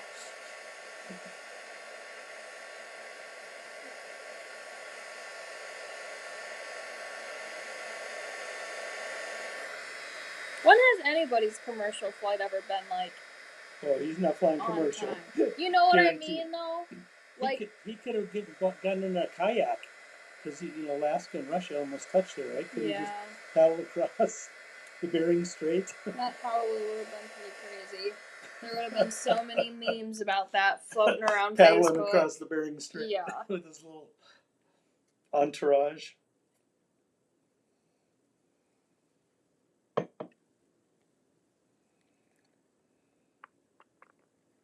It's a little warm, but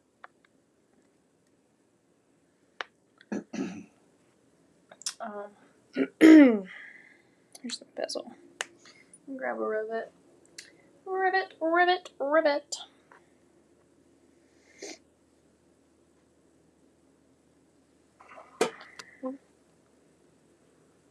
We still have another 2 things to go. It's only 11 a.m. there. Where? Monica in Alaska. Yeah, I know, but it was supposed to start at 3 p.m. Eastern. Well, that's a little bit early. Which is now. Okay, looks like we're pretty good now on that.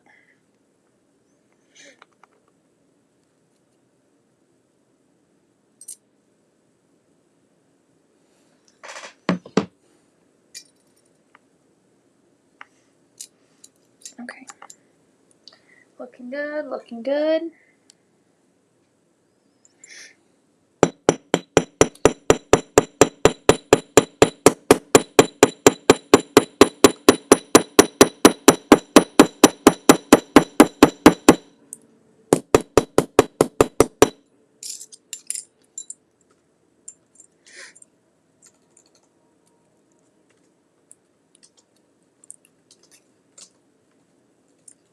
Not quite as center as I'd like it, but it'll do.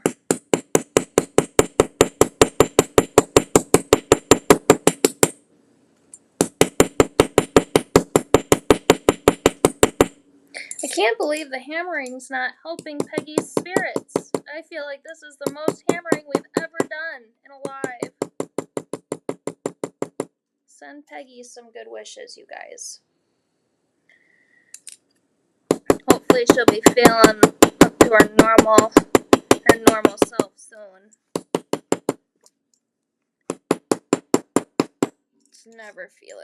It's never good when you feel like that. And poor Lisa, she's been sick. So we need all the good vibes. I'm going to adjust some of this with my relief block, which I probably should have done before I riveted it, but obviously. Yeah, that's a nice compliment. You make riveting look so easy. Oh! Could you possibly let me know if you get more of the wave blanks? Yes, Kimmy. Will you please email me warehouse@vintage.com, because then those don't disappear. I'll see those when I come into work again on Monday. Thank you, Lynn. There's certain techniques that I use for each rivet.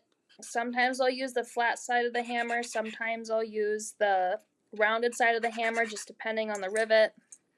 Maybe we'll do a little riveting class sometime, maybe for you guys. Some of it also is about how much of the rivet is sticking out of the metal. Maybe that might be. If it's trimmed off nice enough, it's going to be a lot easier to get it to flush out. That might be a good Monday live for Jean and Ains, actually. Riveting. They've been doing a really good job, and their Q&A session for the masterclass group I think that was yesterday, was amazing. It was super helpful, and it went over new features our updated website design has, and so on and so forth. Thanks, Judy. Kind of reminds me of a starry sky. I wish I would have relieved that before I put the rivet on, but of course my brain isn't braining. But that looks okay. The abalone will make it look even better. We're going to do some purple. I'm going to do this pretty quickly. Maybe use some larger chips this time.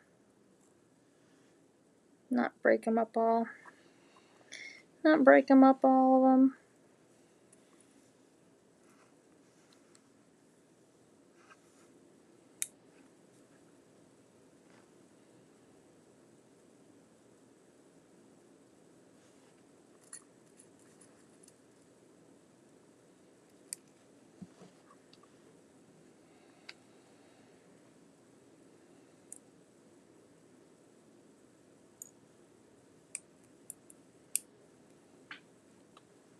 Just can't help myself. I am going to break some of these.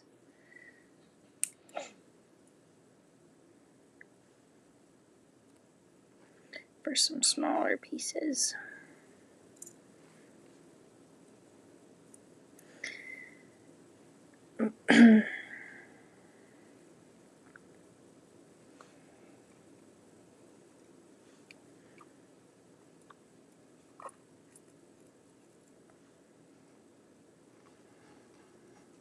They might have some smaller sized chips too that you could probably find.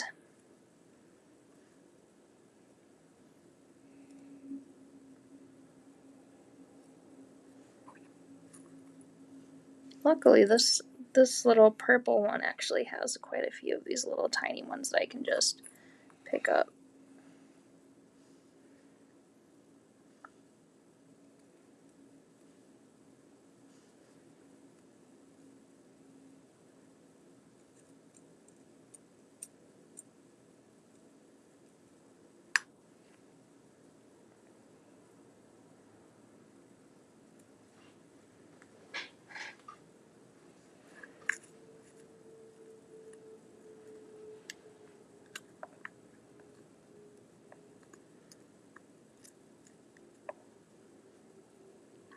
A little bit of ASMR watching somebody pick up little chips with the tweezers. Looks so good. It's blending in nice with that blue.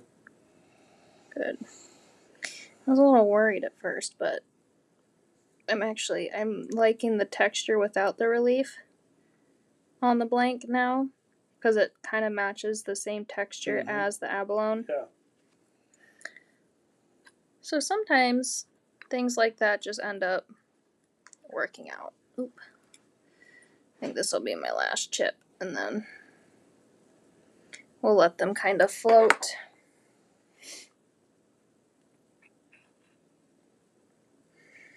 Ooh, Lynn just ordered some chips too. So It's so versatile. It looks like there's so much you can do with them. The chips are nicer for the thinner bezels, but I do like... Ooh, they do, Peggy? Okay, awesome. The taller bezels, I like using the chunkier, thicker, like hammered chunks. But for the thinner bezels, the flakes are really nice. But I do like using both a lot. I was like, where the heck is my resin?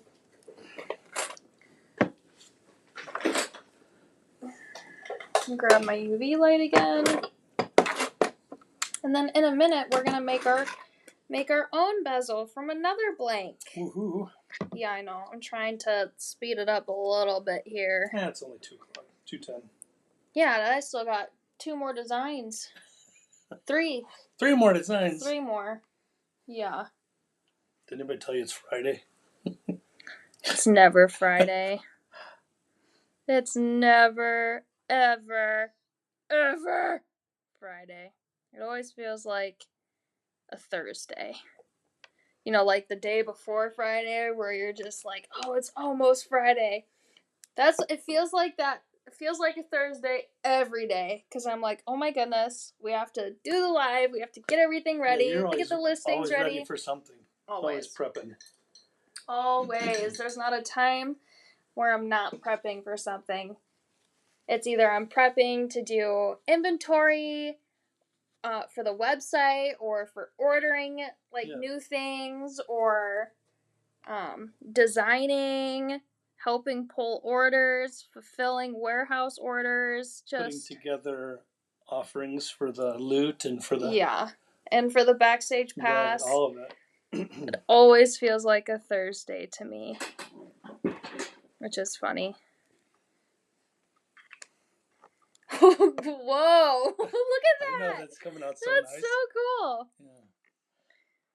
You guys. You have to get away from it to really see it. Yeah.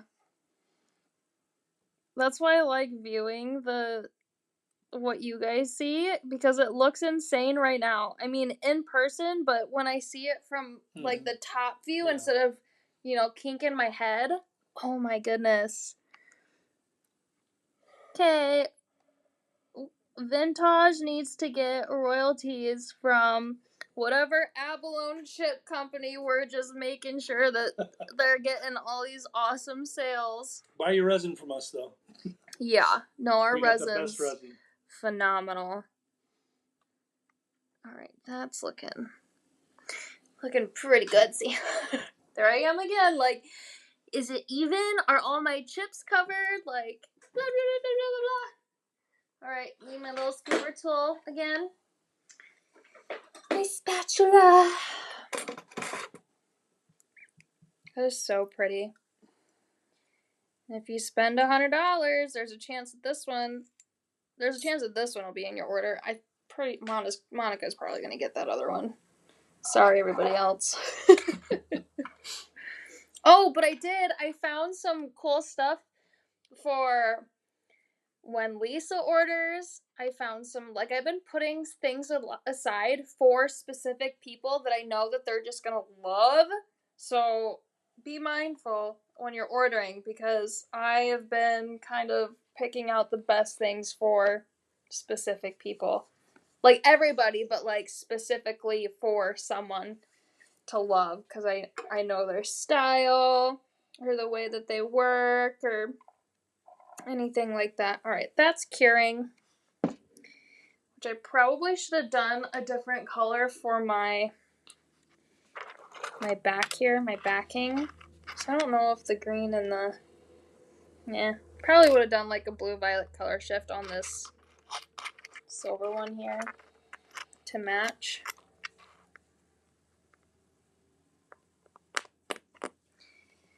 There it is.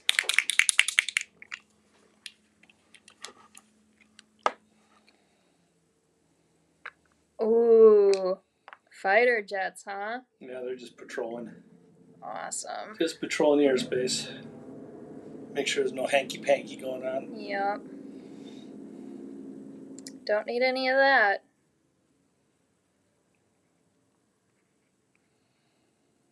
I'm going to do a really light coat of this blue-violet color shift so it kind of stays that really pretty, light blue.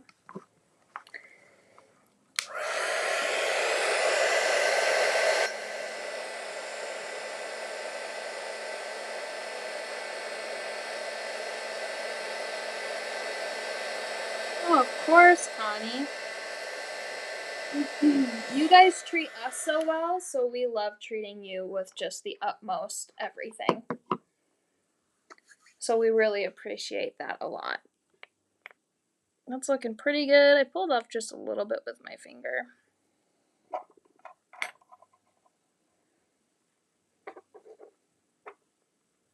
This one seems a little bit more fitting for the dream, because it's that blue dream blue. But I'd probably, once again, I'd clip off that top dream there. Oh. My light fixture's kind of in the way, but I'll do it like that. The little dream, I'd clip off that tag so it would sit. I did it so it would sit up on the blank a little bit taller. And do a blue dream. Blue dream. That's really pretty. That's the gauge, the sizing. And we'll do a look at the end for that one. So this dream tag, you actually get a lot of these. So 24 pieces for $18. So they're already pre-stamped with dream in them. They are natural brass. So grab those if you need them. I will be offering a create version, and I think maybe an inspire version a little bit later down the road, but dream is the one that I wanted to focus on for today. And we'll go back to that sterling silver plated brass based blank. 12 pieces for $18, cart 106. And then that bracelet blank, that solid brass oval bracelet blank, 16 pieces for $18, cart 107. Ooh, like this. Okay, girl, you sold me. These would be really cool. We'll show that at the end a little bit closer so you guys can see. Love it. Okay. I'm going to move my UV light out of the way. We're going to make a bezel now. How many trivias do you have? I got one here. Okay. One queued up for you. How about you do this one? And I'm going to take a few more bites of my chicken. Oh, Corey. My chicken salad with so I'm cranberries. I'm going to get on and say, oh, look, there's that pretty this. Well, they can't see your face or anything. Okay, good. They'll just hear your voice. All right. But I need to eat some more of this. Here we go with some trivia while she munches away. Mm-hmm. Okay, first see what we got. Oh, man, this camera, I can't figure this thing out. You just got to read it. Ugh. Okay, first just showing this beautiful, looks like a hoop earring set. Some nice emerald green and pale green stones to go along with it. Mm-hmm. Who wouldn't want that? This question is so easy that you're going to have to be fast, okay? I'm going to go to the bathroom quick. Yep. A large oval cocktail ring with paved diamonds has become popular because it is the style of the engagement ring given by Edward Cullen to Bella Swan in what trilogy of novels? Okay, this is so easy, okay? You're going to have to be fast on the keyboard because this is too easy. Leave that right there.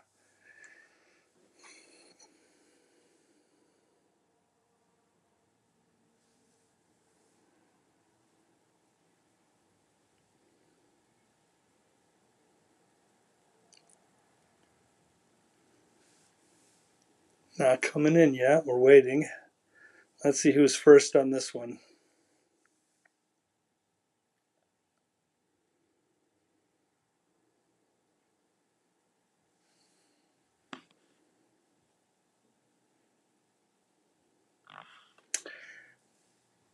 Let's see. On my thing, it looks like Kimmy. Kimmy was the fastest gun here today. Great job, Kimmy. Twilight. I figured that would be so easy with a group full of ladies here. I don't know if is everybody into Twilight or was everybody into Twilight at the time. It seemed like such a phenomenon, very popular among many. Let's see, what else can we talk about? Well, let's see, how about we talk about the Chicago Cubs? Don't forget about the Chicago Cubs, 2016 World Champions. I'm sure everybody remembers that. No, not so much. Okay, so it's a great day today. We've got, again, I'll show the offering, the big one.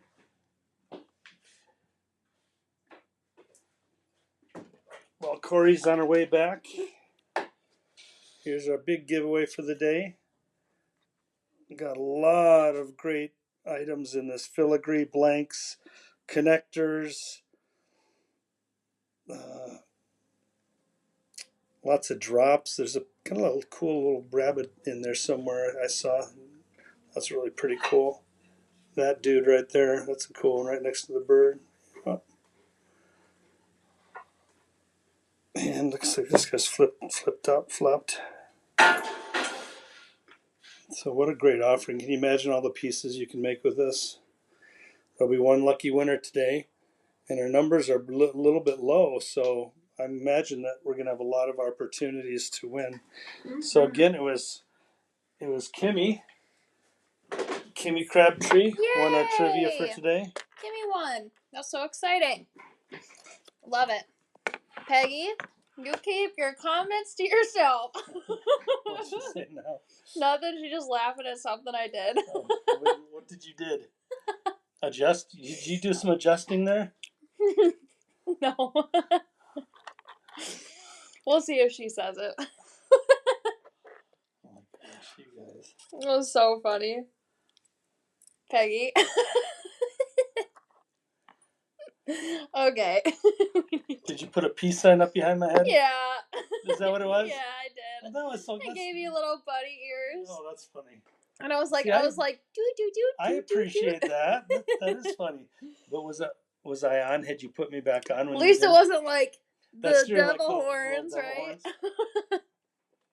Oh. I was being respectful for the most part. What was that you said? Yeah. Today you said you were like always so What was it, respectful? Is that what you're saying? Or yeah. And I said, oh, that's rude to call people disrespectful. Mm-hmm. Okay, winner. Thanks, Peggy. I know you got my back. She's like, I won't tell. I feel like Peggy would probably be one of my best friends, like, ever. If she, like, lived here. I mean, she is, obviously, like, over chat and stuff, but I feel like Peggy and I would have just an absolute hoot together. We share the same humor and things, and I just love it. We're gonna make our own bezel today. I'm actually really excited. We need our antlers, our deer. Oh, please don't tell me any of you guys say deers plural with like an S. That drives me nuts. Deer. Deer, there are so many deer out there. There's more than one deer. But it's not deers. That's how my grandma Judy would say it. Deers. It just drive me nuts. Just one of those things that I'm like, just stop talking, please. Or you'll get people from Chicago that have never seen a deer before, and it's so funny. Or people from Chicago will see a vulture and call it a bald eagle. Like, you're nuts. Alright. We need our blank pack, so I'm going to pop that up. $16 for 18 pieces. Oh yeah, Monica too. Monica is so in there with us too. I love Peggy's sass. Well, sassy. Sassy, spicy, you name it. Alright. Into bezel making. It is so easy, you guys.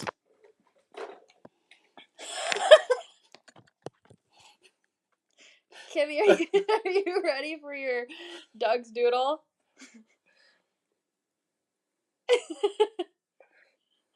I love it. It's a crab tree. You're getting really creative with these. How about that? I love it. Dear city folk. That's like calling Canadian geese Canadian geese. Or Canada geese Canadian geese. Yeah. See, I read it as Canadian and not Canada geese. So that's funny. You guys are funny. I love it. So it's called a Canada goose, not a Canadian goose? It's a Canadian goose. Yes. But some people say Canada goose. Oh, that's terrible. Yeah, right? Yeah, that's bad. That's like people calling our state Illinois. Oh, yeah. That one, too. That one's a big... Illinois. I don't want to be pausing here. Okay, well, maybe it's just my top view that's pausing. That's fine. Hubby is going to love that. I love it. I love it, I love it, I love it. I hope do you guys keep your doodles? I know some people they're like, you can give away my gift, but I want my doodles still. I better get my game. Nuh-uh, Monica. Are you serious? It's Canada geese and not Canadian geese? Canada geese. No way. Everybody here says Canadian geese. But how do you say if you see one flying, that's a Canada goose? I would just say that's everybody here says Canadian geese. That's strange. Maybe because there's more of them. Because how would you say there's two of them? There's two Canada gooses geese flying. No, I know. Two Canada geese. Canada geese instead of Canadian geese. Interesting. Very interesting. We're gonna have to fact check her on that one. Yeah. All right. So I'm gonna I just want a small edge. Okay. So this is how far I'm going up on my pliers, and I'm gonna bend it up, and I'm gonna keep doing that while I work my way around my blank. And I'm just doing a really rough one because after this, then I come in and kind of fix it a little bit. So I'm just doing a rough up all the edges here. Kind of keeping it in the same place on my pliers as I go around. I'm going to re-flatten out my loop. I'm going to come up and around. You can do this with any of the blanks, by the way, and make your own little bezels.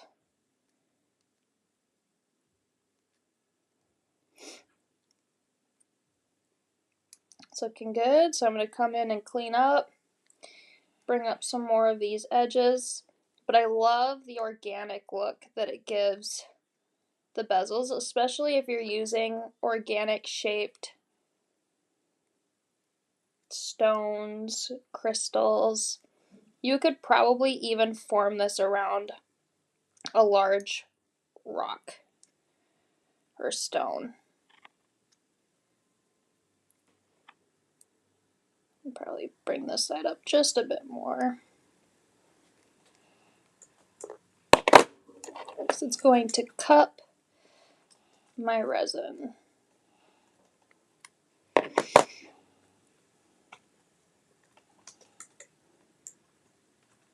Yes, you can make your own bezels, whatever shape you want. You could even do, honestly, you could even do it with like this blank as your bracelet. Instead of having like the normal bezel or the regular bezel on the blank, you could do like that whole bracelet blank as a bezel. It's looking pretty good edgewise. I'm just going to bring these ones up just a little bit more. Looking at it from different angles. And this isn't, something I've ever done before. I kind of looked at it, and I knew this was a piece that I wanted to use and that I liked, but I didn't know what I wanted to do with it. And then it just popped up in my head to round the corners up and make it a bezel. I'm getting out my stash of those blanks now. Great idea. I love that you guys love this. I love it. I wish my face would stop pausing. It's good that this isn't pausing, but I want you guys to see my reactions to your reactions. I love it. I paused when I had my rabbit ears up. Yeah. That would have been funny. All right. I'm going to take that blank back down, and then we're going to put up the deer pack, because I did use the deer pack with this. I'll show you after I fill this with resin. But just so you guys have the deer pack available, that's 8 pieces for $20, cart 110. It is solid brass, but our natural brass blank is what we're using for our bezel at the moment. I'm going to put this over here a little bit more so we can see. Okay, now we need to fill it. And I'm going to do a mix between my white chunky, not my white flake, my white chunky that I put in my white flake bin, because this is a taller bezel. So I'm going to put some of those chunks in here and then see where we need to fill in. But I'd like to use up the chunks before I get back into my flakes here. That's the perfect height for my chunks. That's actually making me very happy. The deers look so angry. Huh? The deers look so angry. Oh, you take that ass. Take that ass. Take that ass out of there. You're funny. I'm a big fan. This is, okay. I think you need to put a little garnet right on the tip of its nose, or like a reindeer? Like Rudolph. Rudolph the reindeer? Like Rudolph, make it called Christmas. So this is kind of showing you the difference between using flakes with a thinner bezel and then more chunkies with the larger, taller what side. Color are you going to make this one? What color are you going to try to make it? What do you mean? What color tones? I don't know. And this one, like you have a little bit of, is that a blue? stone on the other one? Above that? Yeah. That's like, it's like a blue, green, yellow. Green, yeah. And it looks like you had greens in the last one that you did, kind of green highlights. Yeah. I'm trying to just use up my chunks, so then all that's left in my thing are my flakes, which I think I have accomplished that now. So I'm going to close up this one, and then maybe we'll use...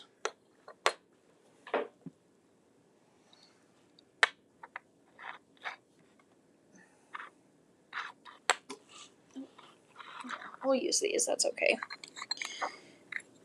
I'm going to do a combo of the yellow-blue that kind of matches this crystal that I have up there. So I'm going to spread some of these out, my more chunky ones. Bringing those a little bit more closer to the edge.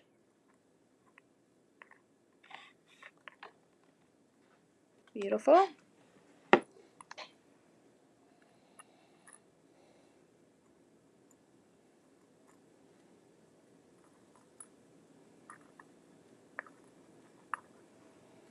And I am glad that I tuned in today. Yeah? Yeah. Canada Goose alone. I mean, that's life-changing. Yeah, no, seriously it is. Now I'm going to be correcting everybody. And they're going to probably do the same thing that we did. Like, fact-checked and be like, oh my goodness. Been saying that wrong my whole life. But think of the joy you'll have correcting everybody. Oh, I'm going to love it. Everybody in your path. I'm going to love it. Because everyone in the Midwest says Canadian geese. Oh, yes. I don't know if there's going to be an instance where I hear that again, but in the case that I do. You'll hear it. Yeah. Especially with Ian. You should just do it. Oh. You should just point at them. Oh, what's that called again? What's that called? When you're driving along. Right. He'd be like, there's no way. No way. I'm going to fact check you on that one. Oh my gosh. You guys, it's so funny when I tell Ian he's wrong and he has to look it up and find out that I'm right. And then it just... Oh, that's the burning thing. Yeah. Oh, hey, since we have a deer in here, I got a good funny deer story. Okay, what's that? So we were down in South Carolina, and I have a deer uncle who's just known for exaggeration, hyperbole, everything, lying. Yeah. And so we were down there, and my dad and he were in the same room, and they were talking about deer. Mm-hmm. And my uncle starts talking about deer, and they shed their antlers every year. And my dad, being a city guy, who he didn't call them deers, but he was definitely a city guy. He goes, "Oh, that's baloney. They don't do that." And so he was like so insistent. And back at that time, we actually had an encyclopedia set. Uh-huh. He says, "Go get me that encyclopedia set off your shelf, Doug." That is so And so funny. he opens it up and he's reading about the deer, and he's reading along, and he gets like super quiet. And everybody's like, keep reading, keep reading, Ed. And so he says, "Huh, what do you know? They lose their antlers every year." So he didn't know it. That's so funny. And he made a big deal about wanting to prove my uncle, who had a predilection for lying. He thought it was just another one of his BS stories. Yeah. No, that's funny. It was funny. A deer uncle or a deer uncle? Well, he's both now. So the drink, should it really be Canada Dry or Canadian Dry? Oh. What is it? What is it now? Because now you guys have me Canada Dry ginger ale. Just crazy. Okay. Then it's probably Canada Dry. So that's your argument for the geese. Well, duh, it's not Canadian Dry ginger ale. Right. It's Canada Dry. Interesting. Canada Goose, Canada Dry. Okay. Now we're going to fill this bezel with some resin. Twink, twink, twink, twink, twink, twink, twink. Love it. These flakes and stones have been life-changing. I love using them.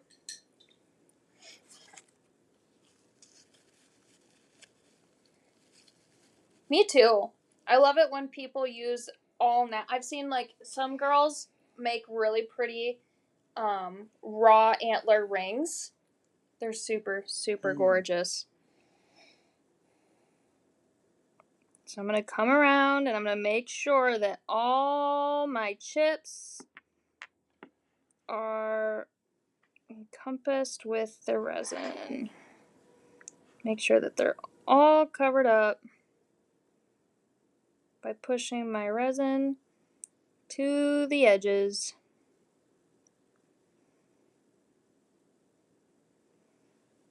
I'm going to come way down here to make sure that I'm even.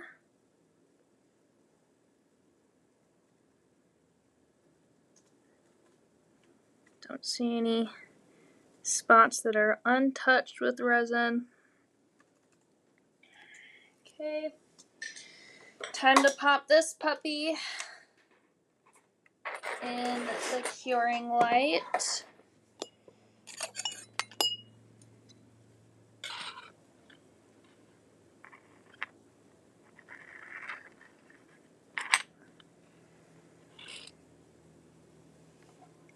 So this one is the one that I actually used the crushed abalone button, and then the leftover pieces is what I used in the current one that we're doing right now. You know, I was going to tell Peggy that when I long press on this, I still do get these two options for my reaction replies. One says ban and one says suspend. Oh, yeah. So just warning you, Peggy. You better be careful, girl. Better be careful. How about jewelry made out of moose nuggets? What? Moose nuggets? What? Are you talking about the stuff that's dropped behind them on the ground, or the stuff that's what I'm thinking. That hangs below them? Well, either way. Either way. That's crazy. Actually, there's an expert online here, Monica. She would know. She would.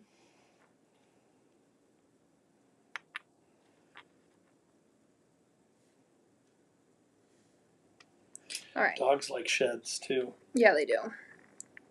I should find a shed for Ava. She goes through everything. They sell them too. If yeah, you can't find them. I see them around like at garage sales and stuff. People have them. Yeah. They also, I've been seeing that they've been making like jewelry out of like breast milk and stuff like that too for moms. Like once they're done like breastfeeding, they'll send in like a sample and they make dries up. Well, they make it look like opal when they do it in their jewelry. I mean, you don't know that it's breast milk. You just see that it looks like opal, but it is. It's crazy. And they'll do stuff like that with like cat hair or dog hair. It's like a badge of honor. Yeah. Do you think opal chips would work in this application? Why not? Yeah, I think so. Because they have their fire throughout the stone. Yeah. It's not just on the outside, so that could be interesting. May I ask what chain you used in the Dream Charm Bracelet? CH30. It's a nice oval etched chain. Judy. Droppings. Oh, that's crazy, Monica. All right. Now for this beautiful one. I would love to see a piece made out of opal. That would be so cool. Yeah. We don't have opal stone here, do we? We might have some somewhere. I think I have like an opal flat pack somewhere. I just have to find it. That's looking pretty good. I don't need so when I look at it like this, I'll see if any of the brass needs to be molded to the same form of the resin top. I just keep pausing up there and that stinks. Oh, Lori. She's been throwing. But we're looking pretty flat, so that's okay. Lori says all the years throwing a broken Swarovski.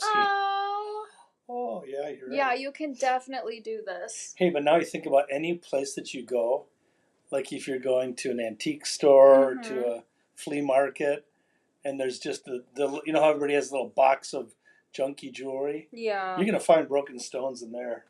Oh, for sure. Just a new place to look. Yeah, now you guys can always find something to do. I'm going to take one of these really pretty little crystal. This one is more fitting, I think, because it's a little less greeny toned than the one above.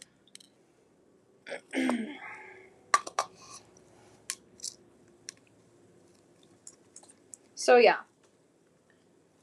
Don't throw away broken pieces. I just suggest keeping like a little bowl or something to put all your broken pieces in so you can use them later. I need my tweezers here. I don't know where those went. Oh, they're on the other side of my UV light. Heating or open with resin might not work. Oh, I wonder why that would be. Wonder what would happen, Lynn, if you were to heat the real opal? Would it cause it to crack, fracture? Or what would you be heating it for? Well, the heat, yeah, because maybe if you were using a heat set tool or something instead of the UV light. You can't dry resin with just heat. It's got to be cured. Yeah, I'm not sure what Lynn's referring to then. Yeah, that's why I'm curious what she's. So Joanne's going to put it on the DIY. Nice. Cool. I just took that crystal and I set it right on top of the loop of the antler there. Man, I don't know why I hate that this is. I'm just going to take that off. We're just going to go full screen. That's just really annoying that it keeps pausing and starting. This is probably a better view for you ladies anyway. So we're going to do it like this. So I set that, it's barely noticeable, but there's like that little crystal that's on there that's crystal clear. And then I come over with just a small coat of resin over top of my deer. So it adheres to the bottom resin, and then I'll cure that so our deer stays in place.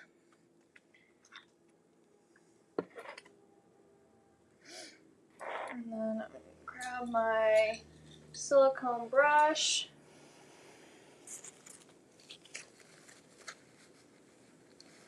I've started saving broken beads. That's good. And the heat lamp for resin. I just know opal is very susceptible to breakage and cracking. We'll have to try that. Well, there's no heat. Okay, this one, I don't know if maybe Lynn doesn't use the lamp that you're using. Mm-hmm. But that there isn't heat actually that comes off of it. Yeah, my light is just a UV light, so there's no heat at all. UV only. So it'd probably work for me.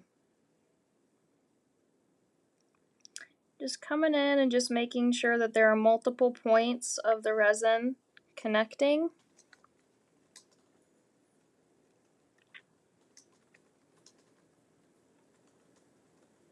Peggy, you're not leaving. If Doug bans you, then I'm gonna unban you. No one's getting banned.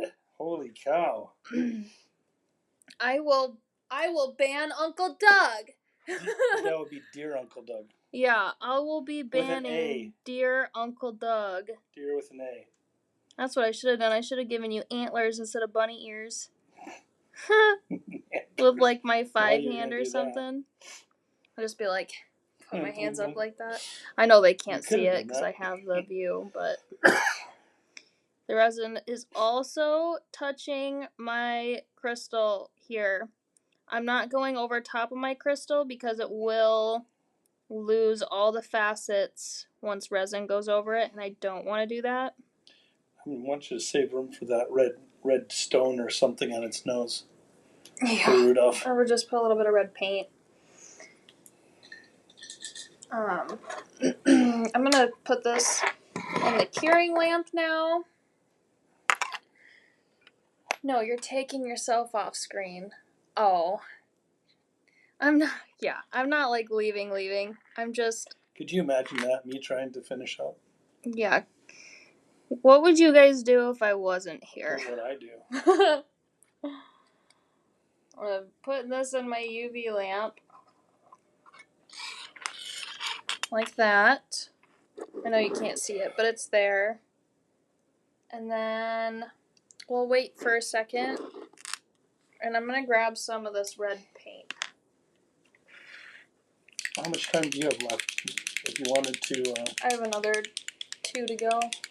But the 2 are like using the same technique, so I really only have to show like one. Did you want me to queue up a trivia or something? If you're in a midway point, or yeah, that's fine. We can do trivia. Giveaway time. Aw, you guys are funny. She's like, I'd cry. I'd wail. Wail. I would wail. She might cry, but I would wail. I'm back. Yeah. Hopefully it won't keep starting and stopping. We're pretty heavy on the earring giveaways, aren't we? Yeah. Earring kind of kits. I have some other kits too that would actually probably. I have some like jump ring samplers and chain samplers. I'm sure they'd love those too. Okay. Trivia. We're doing an earring kit. So you wrap these little topaz squares on the F20s, hang them in the center of these wandering pathway hoops, and then attach your ER0002s. Those are the bigger size. Which hardy stone found in New Zealand is a valuable part of, is that Maori culture, and often featured in carvings. Hint, while most are green, different types of it range in color from pale white to red.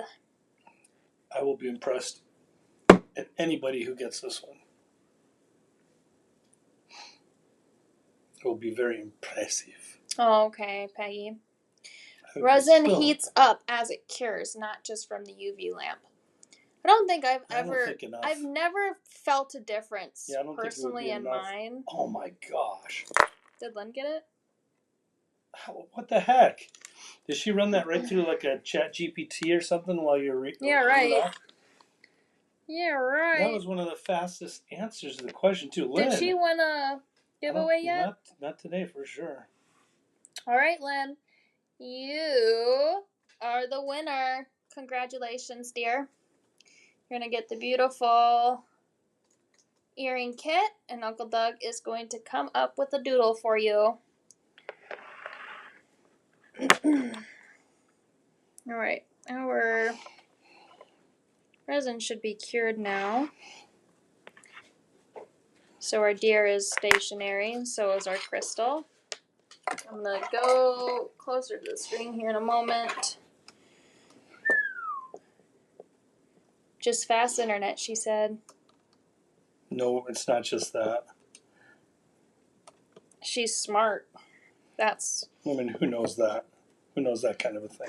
Some people, but there's no way that she's going to be, like, typing that into anything.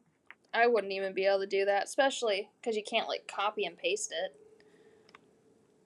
All right, here's our cutesy deer in our resin. I love it. So pretty. It just works perfect. And then I used CH35, I believe, for the chain. It's like an etched ovally chain. But beautiful. Beautiful, beautiful work. All right, we have 2 more left to go over. And somebody will be receiving this as a free giveaway. All right. Wandering pathway. Just kidding. This is our beautiful hoop. That's a good flag. There is your doodle by Doug. It was a good win. Oh, good win. Haha, with the checkered flag. Yeah. Good job. Good job. Oh, Wendy, since you just got here, we turned the oval blank into a bezel. So all blanks can be transformed into bezels now. How cool is that? We folded up all the sides, and the ladies loved it. So now they just have more ways to use their blanks. Isn't that pretty? You did on that one. So with a regular circle blank that just has the punched hole, Mm-hmm. couldn't you cut? Mm-hmm. Just cut down the side and then start Yeah. bending it up, so it wouldn't even have to have a loop already. Yeah. I don't know if I'm explaining myself on that. Ooh. Oh. Fallen leaves or fall leaves behind the deer, that would have been pretty. Are you kidding me? I knew you were coming in just a little bit late, so I didn't know if you had seen that demonstration. So I thought you'd love that. So it's literally life changing because now everybody can use blanks for bezels. Whatever shape bezel they want, they can use the blanks. So can you imagine like doing that with the bird blank or the key blank? Oh, can I do a masterclass on it? We could probably just clip out just a portion of this video that shows me doing it. Otherwise, I do plan on making that could be shorter could videos. Be an Ainsley thing too. Oh yeah, Ainsley can do it on Monday. That'd be a really good thing for her. Just made 2 blanks into bezels. Yay, Lynn! So fun. She's gonna put some abalone in them like we did. Oh, no problem. This is a really good replay. A really good replay video. And then we're going into our last 2 designs for today. Let's pop up this hoop pack. This is a stunning hoop pack. Oh, that's wrong hoop pack. This one. Okay, natural brass, 6 pieces for $20. Cart 111. This is the hoop, just normally. When I first saw this, it reminded me of a cookie with like either chocolate chips or sprinkles. So I thought that was super cute. Love it. So we started out with that. We're going to do our earrings first because they're way more simple. I have these Moroccan tiles that we offered last week. So if you don't already have these, you should get them. But if you already have them, then you should have enough. So I used 2 of them. I had 4 extra that were pre-painted. So I just used those to put into the centers here. And I'm going to pull up 4 corners on one.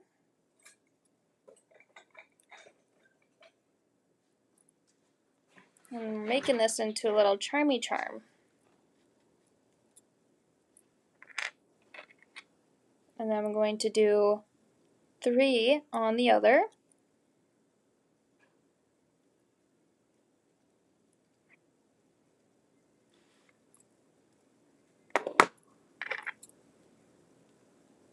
And then we're going to put them on top of each other.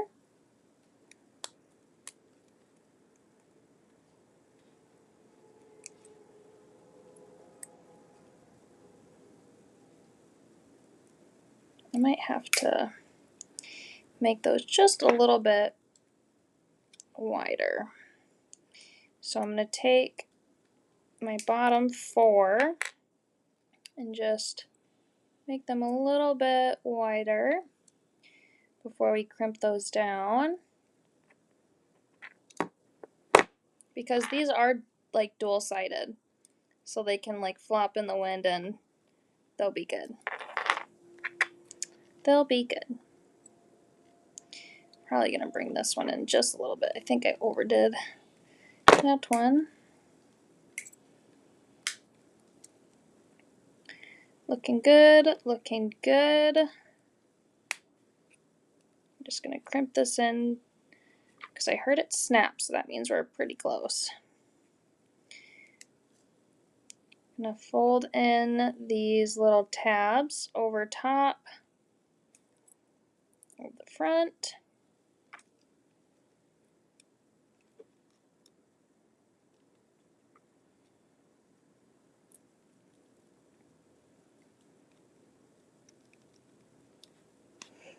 All corners, but you want to leave one corner up because that's where you're going to be hanging from, which is this one for me.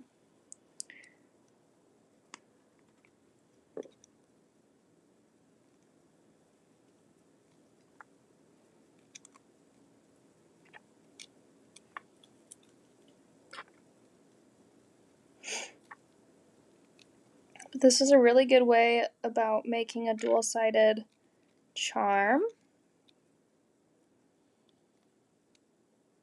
You're just folding over.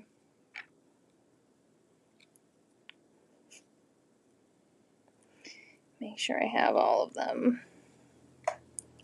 It looks like they're all folded now. And you could paint it if you wanted to. Oh yeah, that would be awesome. And then you'd hang it from the center, like that. And then do your ER triples. But I'm gonna do the resin technique with the necklace. So this one's done. So grab the filigree with that hoop pack. Super pretty. And then we're gonna move on to our last design for the day. So make sure you have your loves in, because we're moving quick on this one.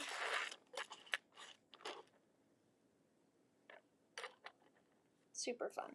All right, let's see. Let's see what we got here.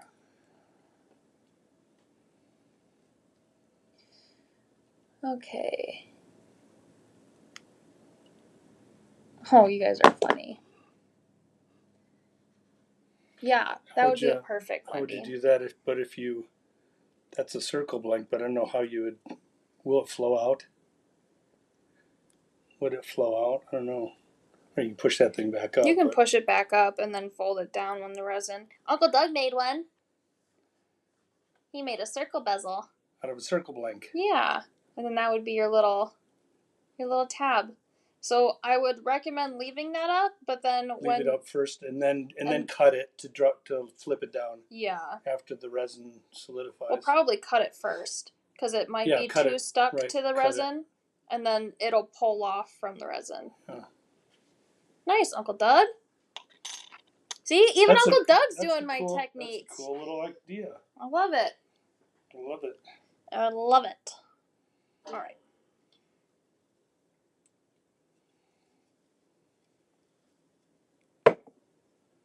All right. So we're using this blank again. This hoop blank. We're going to be using some bead caps. And oh, here, Aunt Wendy, you probably didn't see this one yet. You missed the really, really pretty stuff. I mean, that's all pretty, but those are probably my favorites. And then we'll have our heavy hammered ring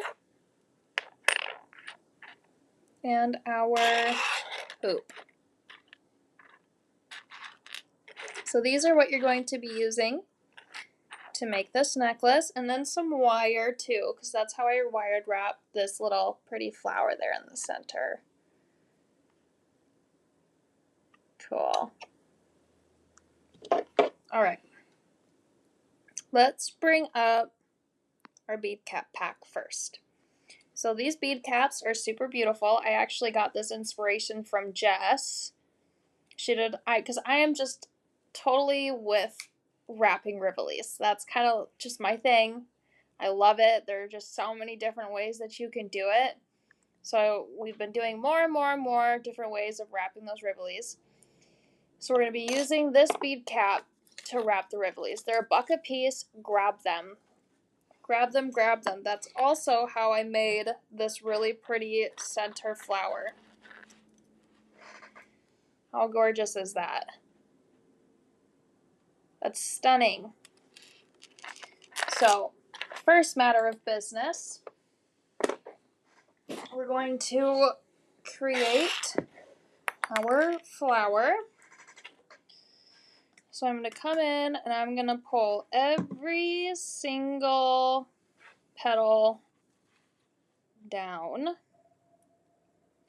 And then we're going to do a small little hammering to get it nice and flat.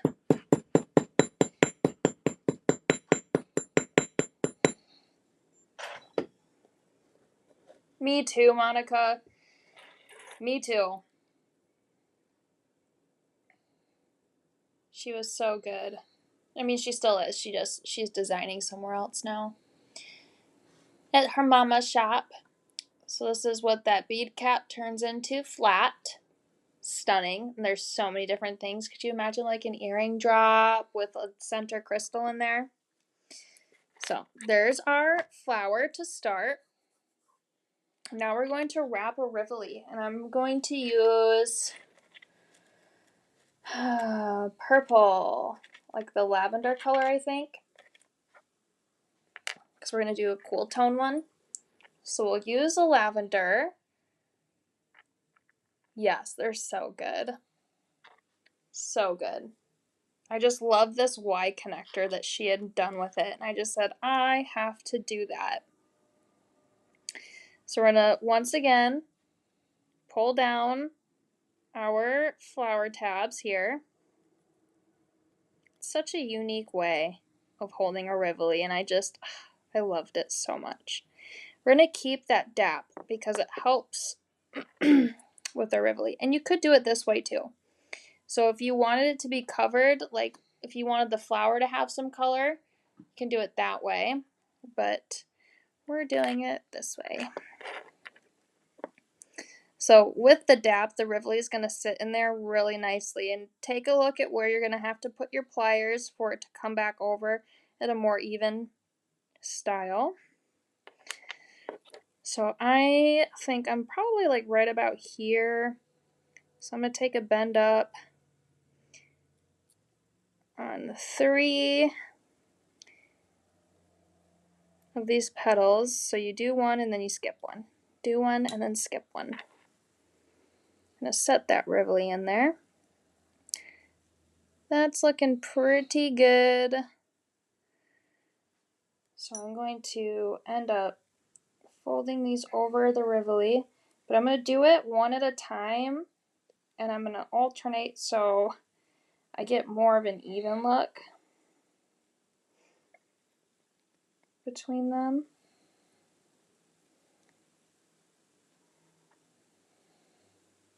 We're going to fold down the petals onto our Rivoli.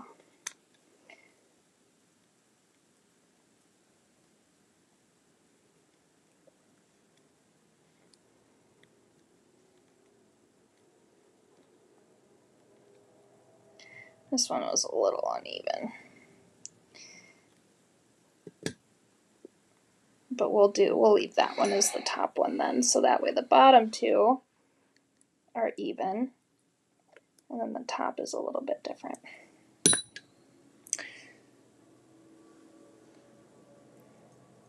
You need to come here to Galena then, Monica. I'll go with you. I visit Jess as often as I can. I'm pulling Joanne too. She's really right across the river. Oh, I know. You'll have to come up here, Monica, and then we'll go visit the shop together. They've got a really nice shop there. They've got all finished jewelry. They have a jewelry bar where you can make your own stuff. It's great on-demand stuff for the tourist community that's here. Yeah, they do really well there. Yeah, it's a pretty shop. Very pretty. Very nicely laid out. I love it. They have the most gorgeous natural stoned rings. I had to buy a few, and I bought a few sets of like studs from there too, because they're just so awesome. There's our Y connector, Rivoli. I attached my chain onto these two, and then attached my drop to that bottom one. For the flower, I laid it over top of my heavy hammered ring, and I used a super, super thin gauge. I think I used 28 gauge. You could do a bigger gauge. I feel that the 28 gauge kind of slipped a little bit, I mean, it's stationary now, but while I was working on it, it was a little hard to work with. So I suggest just a little bit of a smaller gauge, maybe like a 24 gauge. And then I went through each of these top pedal holes and wrapped it around to secure it. And I didn't want to just have one. And I didn't want it to look weird just having one. So then I went around and did that to each pedal. I'm not going to demo that. I took a little bit of my liquid Loctite glue and glued a tiny crystal there in the center just to get rid of that open circle there. And then we're going to do some resin with this. And then I think that's the last thing that we're going to demonstrate today. I would love to, just afraid of the drive from Chicago. How about you? Cedar Rapids. Oh my gosh, my face was stuck in the most hideous position. I looked over and I was like, no. See, that's why I don't like having that up there. You can find the Quad Cities International or Cedar Rapids or Madison. You could fly from any three of those. You could fly from Chicago to Dubuque, and I'll pick you up. I'll pick you up in Chicago. No. Monica, I'm coming to Chicago.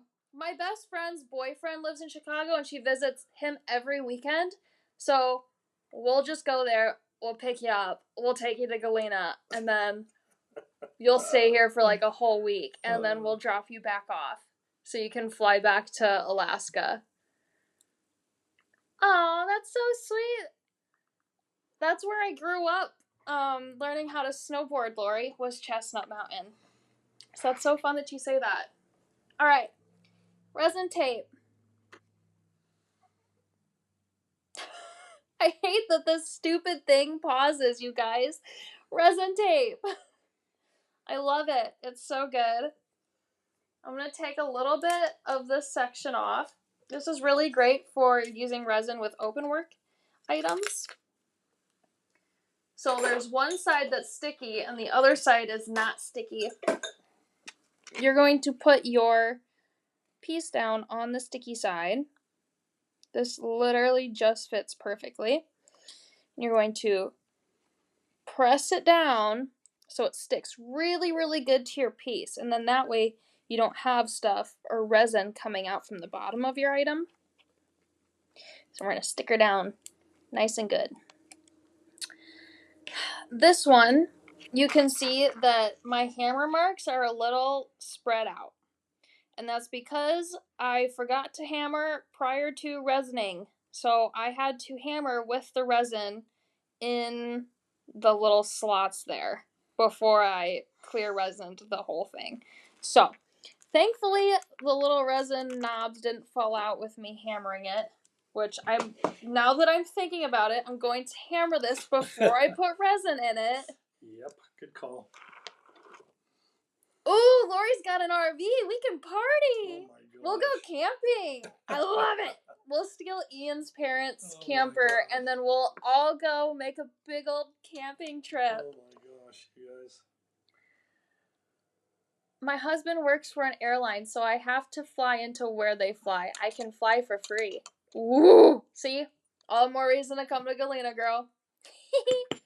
Oh, you know what you would love? You would love coming during the what do they call it? Country Fair weekend where they have leaves, all the booths and stuff in Grant Park. Yeah. And the leaves are changing. Oh my gosh. That would be the perfect time for any of you to come up. Would be Country Fair weekend. You guys would love it. There's this one guy who does ceramics. What's his name? Pottery? Yeah.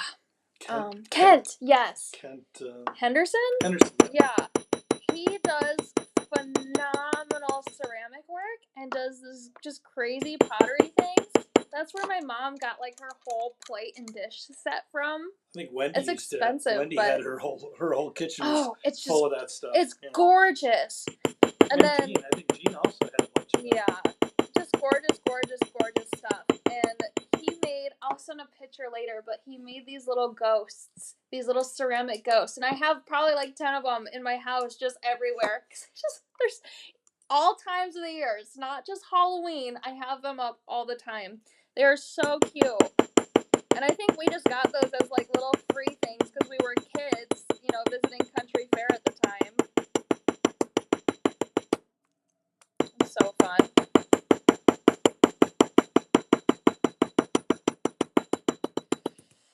I'm trying to do a hammer time fast so we can get out of here.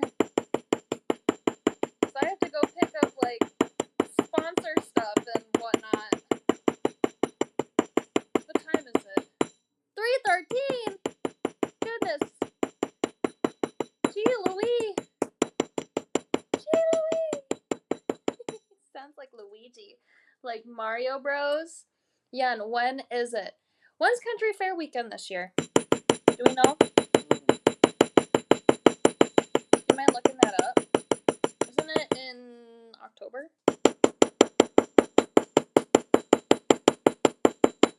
It might even be September. It might be October. I can't remember. It's so pretty though. You guys would love it. It's just the most perfect time to be in Galena. It gets busy, so just be aware that it gets pretty busy, but it's totally worth it.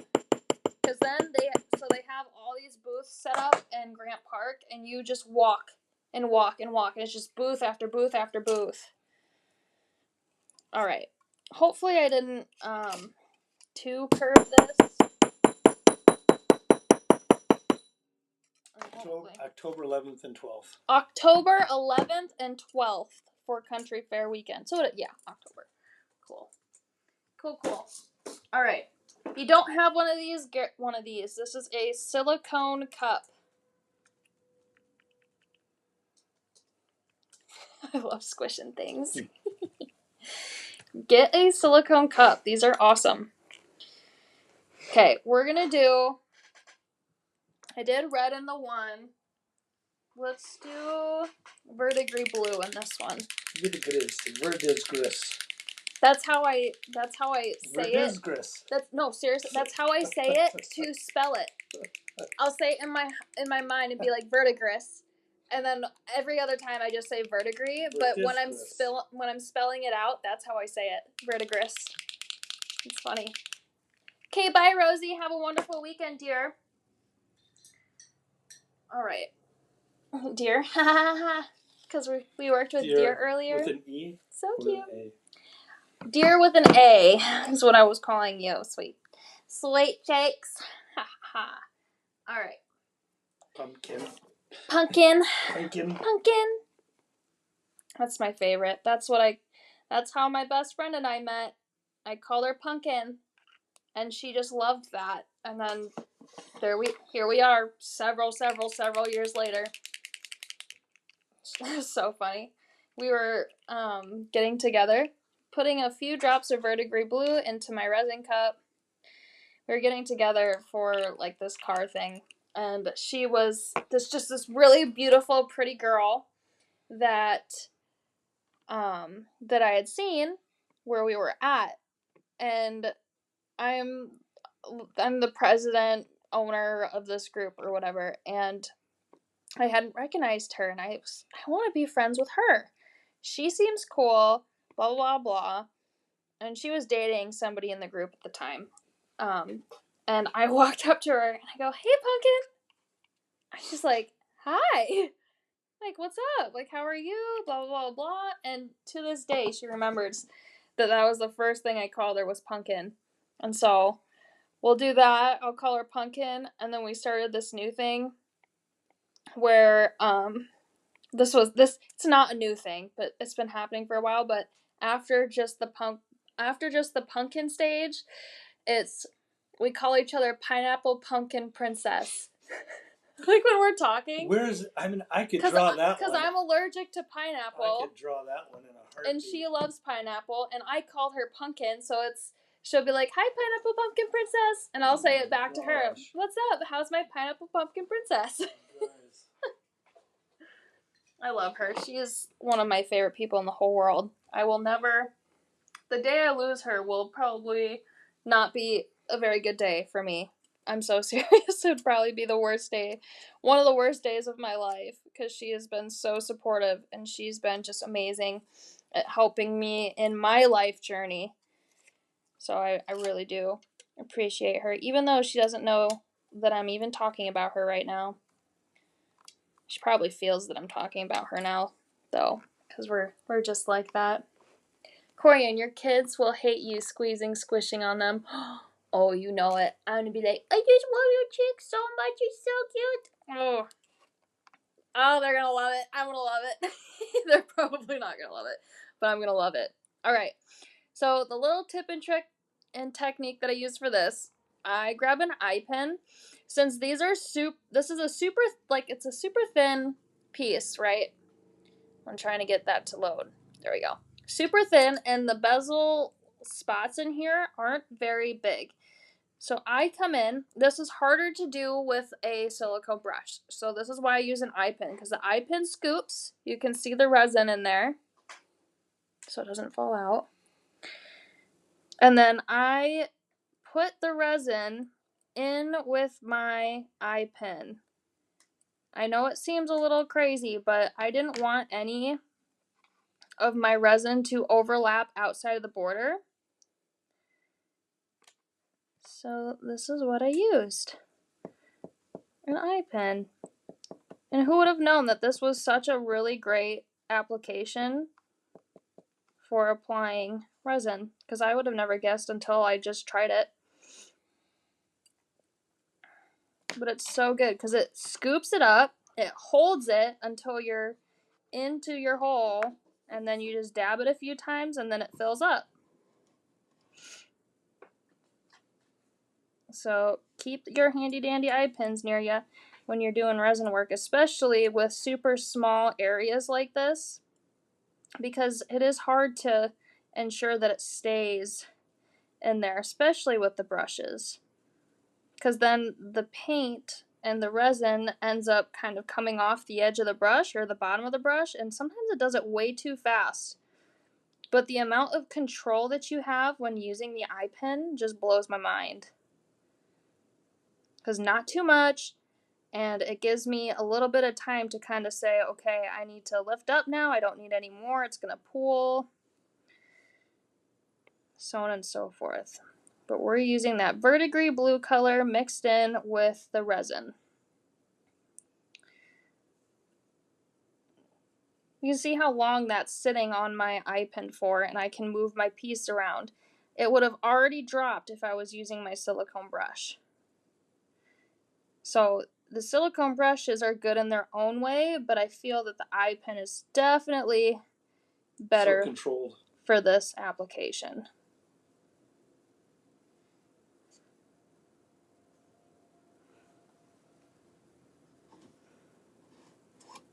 I might need to use the bottom piece for this one though. So on the other side, on the super, super tiny one that's a little bit bigger than the eye pin loop that I made, I'm just going to take the end of my pin there and just stick it in. I was like, I can't see! I can't see! Because I was off screen, I didn't know. Sorry, guys. Uncle Doug put a pumpkin in my face. No, it's a pineapple pumpkin princess. Oh, pineapple. I'm gonna send that to her. Be like, look at this. She's gonna love it. Okay. Oh, you've used head pins? I'm sure that would do good too. But I use the eye pin because it kind of like scoops and holds that exact amount, doesn't it? Yeah. And then you have this, which if you don't want to use anymore, you can stick this into your UV light and let it cure, and then you've got some sort of bezel or some sort of cab, or then it just helps you peel it out of the silicone a little bit easier. So I'm going to pop this into the UV light so then we can pull our tape off. So that's going in there. We had a flower shop there for 39 years, retired and making jewelry now. A flower shop where? Not in Galena. Tell me you didn't in Galena. Oh, if I would have missed that, I would have been angry. Oh, Seattle, Washington. Washington, okay. Eye pins too, yeah. So we're curing in this lamp right now. So I don't need this bench block anymore because we're not using that anymore. And then I also thought it would be super pretty if you did something with these too. Like you can stick this onto resin and fill that with resin as well. Because it's open work, especially using that resin tape. So this is where we're at for that.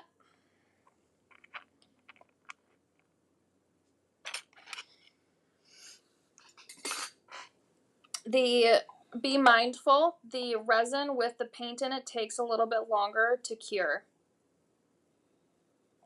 Just so you know.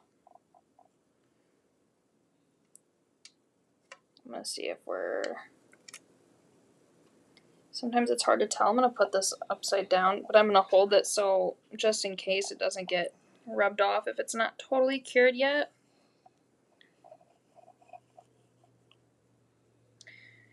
Do you have one more trivia?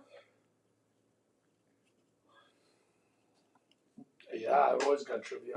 Okay. Want to break it up with some trivia?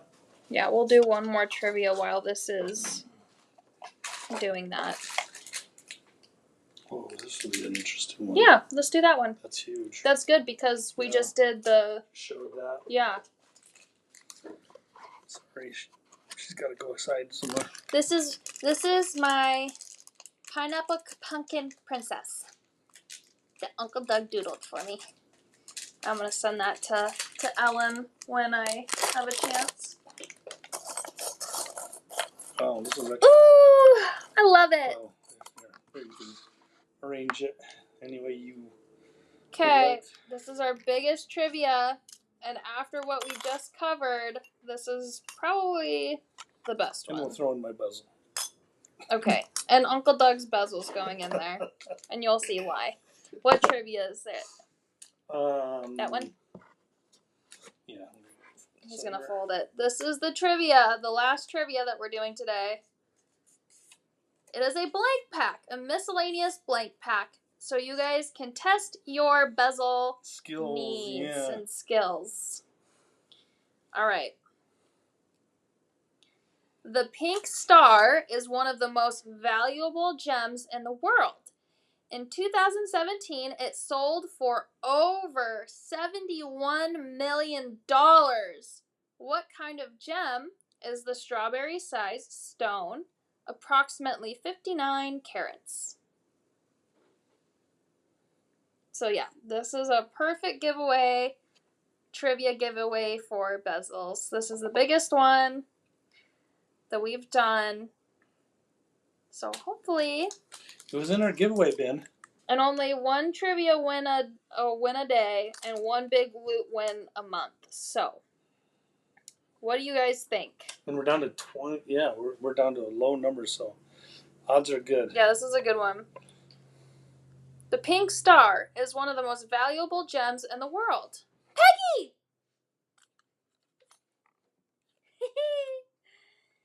Peggy! She got it. It's a diamond. So Peggy gets this amazing blank pack. I love it. I love this hammered one, this hammered texture one. How pretty. And this, like, embossed one. Could you imagine, like, doing a bezel with something that's textured like that? Ooh, the puzzle piece would be so cool as a bezel. Oh, she's gonna have a load of fun with this. I love this butterfly one, too. Good job, Peggy. Love it. Love it, love it, love it. Maybe this will get you guys learning some more trivia questions. Or trivia answers, so you guys are getting it. Alright, we're going to peel this off.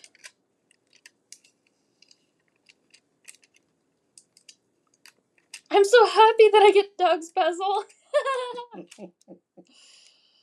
You're so cute. All right. Come down into here. Now we need to top coat with some clear resin. So I'm going to do that quick. Peggy, your doodle by Doug. See if she'll get it. She's got to get it. Peggy, Peggy, Peggy. You get it, right? No. Someone will get it. I've been just dying to find an amazing design with the butterfly blank that is more of a bat type wing. Interesting. Interesting. Alright, some top coat of resin here quickly, and then that'll finish us off. Actually, nope. Relief first. Relief! You should probably relief before you even put your resin in. But, of course, I missed that step. It's okay. If your resin gets dirty from reliefing, you can take some hand sanitizer to it and then do that top coat of resin. No, it's not the hammer. Not the hammer.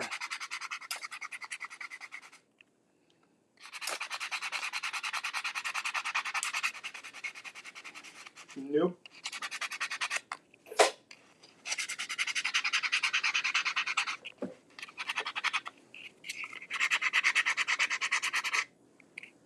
See how dirty my hands get from the reliefing block.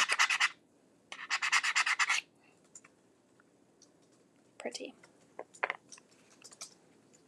I thought it was a hammer too, but then I was like, that's not it because it's different.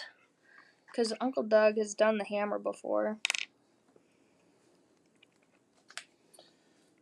Goodness gracious. Has anybody guessed it right yet?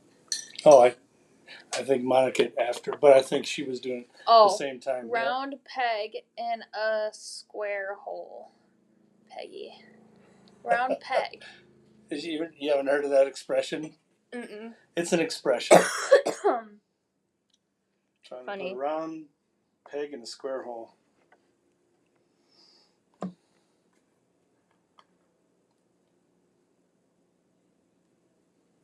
I understand the expression. I've just never heard of the expression. Well, I'm sure this audience is pretty familiar with that one. Sure. That's turning out so nicely. Mm-hmm. And it just looks embedded.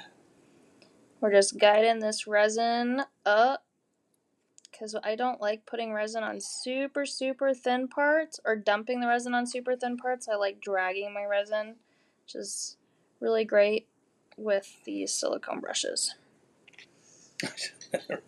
She's the wrong generation. It looks more like a rectangle.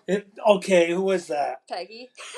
Peggy. Jeez, okay, a round peg in a rectangular hole.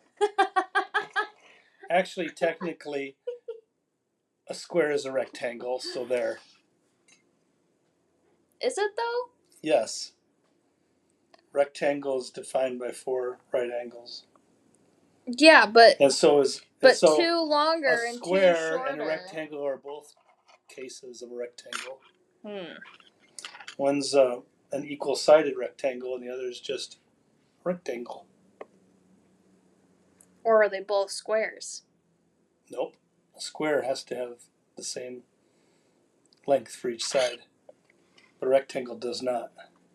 But a square does fit the definition of rectangle. But a rectangle does not meet the definition. But a rectangle can't be a rectangle if it's all square, because then it's a square. A square is a case of a rectangle. But a rectangle cannot be a case of a square because the square has equal length sides. A rectangle is defined by 4 right angles, 4 90-degree angles. Yeah, but if it's all 4 sides the same, then it's a square, not a rectangle. Correct. Yes. Okay. That's what I was like. A square is a rectangle. But the property of the square is that it has 4 equal length sides. Yeah. Yeah. But not every square is a rectangle, but not every rectangle is a square. How about that? Yeah. That's a little bit better way. Quadrilateral. Yeah. Yeah. My resin's curing. That's why we're taking a minute to chat. We're just bloviating here. Okay, tell me this: if you eat a 1 pound burger, does that make you 1 pound heavier? Oh. Answer me that. No, If you eat, it or probably, even if you probably started with the raw weight. if so you you're not all the moisture's burned off. A full burger, Yeah. like a total burger, bun, patty, pickles, lettuce, anything on it. If it totals 1 pound, and if you eat that, and if you step on a scale, are you 1 pound heavier? You should be. But you're not. Your scale's lying to you. I just went through this whole thing. If you're standing on a scale and I hand you a 1 pound hamburger, if the scale's accurate, it should add 1 pound to your weight. But it's not though. Okay. I've got a different one for you. So I actually like looked this one up, and it's not true that you would be a 1 pound heavier, because there's some sort of thing that says it is a passageway. It's not part of you until it like totally is gone, which takes forever. But also you are using like calories by chewing, by swallowing. In the moment. There you go. There you go, Judy. Okay. In the moment that if you could stuff it all in your mouth at once, you would be 1 pound heavier. Yes. No. They say you don't start burning calories until you're digesting it. Because it's a passage. You are not 1 pound heavier. It is passing through you. All right. After this, I'm gonna make a 1 pound burger for Corian and hand it to her. That's one on the scale. I know though. It's one of those things that kind of just like blows your mind. Look it up, and your mind is gonna be blown. Okay. Speaking of blowing someone's mind, there was a person, I won't say whether it was a girl or a guy, who asked the clerk at the grocery store what a Florida ounce was. What a Florida ounce was. What is a Florida ounce compared to a normal ounce? Because on the bottle it said like 8 Florida ounces. Fluid ounces? That's what she did? Oh my goodness. Florida ounces, my butt. Oh my goodness. There's no way. Yes. How do you even say... How does that even come out of your mouth without thinking like fluid ounces? That's so strange. Same thing, people don't know what LBS are. There's 9 LBS here. Pounds? Yeah. Yeah. Or the people at the store can't read a round clock, not a non-digital clock. It is 21. We learned that in school. So anyway. Wow, is that dry? Is that so? It's ready now. Where's my burger? I know. I know. You can do the burger test. There we go. So we have our warm tone and then our cool tone. I'd probably switch that out for a cooler tone hammered ring, but I only have the copper in overstock, so that's why we're offering the copper one. But it would be cool just to not even do that, and you could do like something like this. And that would be pretty. So anyway, their goal. No, we're not. We're done. We're done. So that is all I have for you guys today. Actually, let's change it up. How about you get the burger for me, and I'll be glad to do the test. Actually, I forgot to put up. And I will gladly be wrong too. Just look up a YouTube video. As I stuff that burger down gonna blow your mind. As I stuff that down my gullet. It doesn't even make sense to me. I just know I'm right. As long as it's in contact with your body and you're on a scale, the Yeah. mass is additive. But they say still no though, because you're burning calories while you're eating, while you're all that, and I'm like, but that's not true. I was doing the same thing. Viewers. I was like, that's not true. That's not true. And it was just, yeah.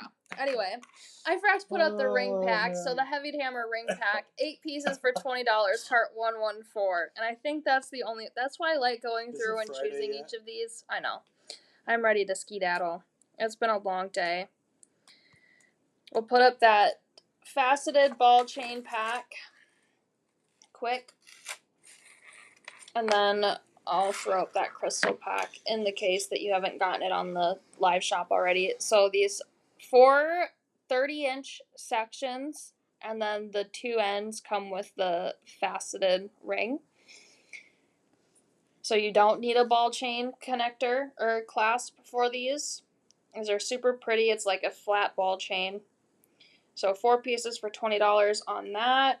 30 inches per strand, 4 strands. And then our crystal pack, you're going to get 3 of each of these colors. You're going Christine to get... loves the many great ideas today. Great, I'm glad. Hamburgers. Yeah. I love this live. So many great ideas. You guys are amazing. And we also had a Hamburgite. Remember? Oh yeah, that was one of them. That's funny that because we had deer. And we ended up with hamburgers at the end. So this crystal pack, $24 for 12 pieces. You're going to get 3 of each. You're going to get this virtual light color. This is that AB, like blue, purple, violet shift that we got going on. Then we have this crystal clear. These are all 12 millimeters. Love that one. Then we have the sapphire, which we worked with a little bit earlier today. That beautiful deep blue. And then we also have this lavender, super pretty purple that we just wrapped into that bead cap. So lots of facets, lots of beautiful crystals. Went through the bead pack and everything, so it looks like we're good. And we need to do the look now. And I'm going to do this really quick because holy cow, it's nearly been 4 hours. And I didn't think it was going to take this long, but I really enjoyed talking with you guys today, and thanks for sticking it through with me. I really do love each and every single one of you beauties. All right. Anyway, here we go. So this is one of my old necklaces using that lily, which I thought was fitting for today, and then I used my Sundancer earrings just to spice things up and bring back a couple of ideas for you guys. So I'm going to take these out because we love those. We love those ideas. All the old ideas, the new ideas, anything. I'm actually going to turn this way so it's a little more center. You guys are so fun. Seriously, thanks for sticking through with me, you guys. This was a long one, but there were some really great techniques in here, I will say. All right, let's do the quick look. So these are our earrings. Might as well we're bringing you up here. Super pretty. I'll go back this way. Love them. These are nice and like lightweight, so don't worry about them being too heavy because they're definitely not. Then we have these earrings. Also so pretty with that blue-violet color shift. Wish the lighting was just a little bit better, but okay. We'll be fine. I tried covering up this stinking scabby pimple patch, but nope. That didn't work too well. At least it wasn't like super visible during the live, but for the look it's there. It's okay. I love you guys, and everybody knows everybody gets pimples, so whatever. It doesn't matter. These are those really beautiful solid brass blanks. I really love these earrings, you guys.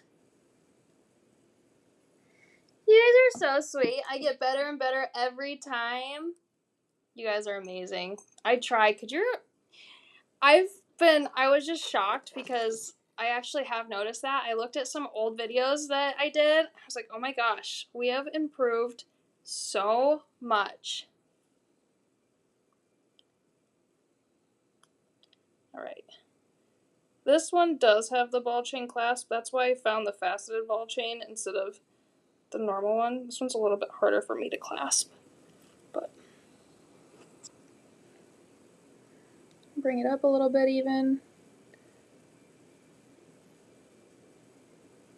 Wow. That is stunning, you guys. I love it. Gorgeous, gorgeous. Gorgeous. And then, could you imagine? So, if you're totally into the other color, that's a little bit more matchy my like outfit today.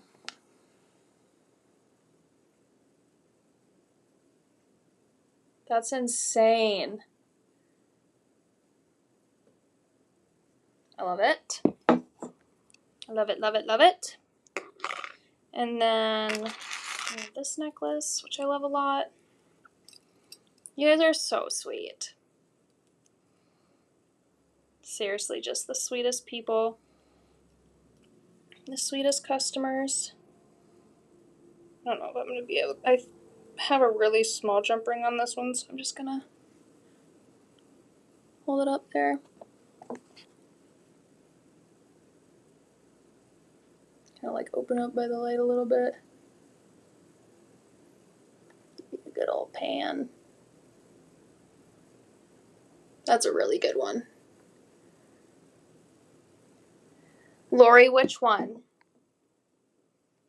Because I know you guys are delayed a little bit. How much would I charge for like the butterfly one or for like the flower one? I don't even know. I never sell my stuff. To be honest.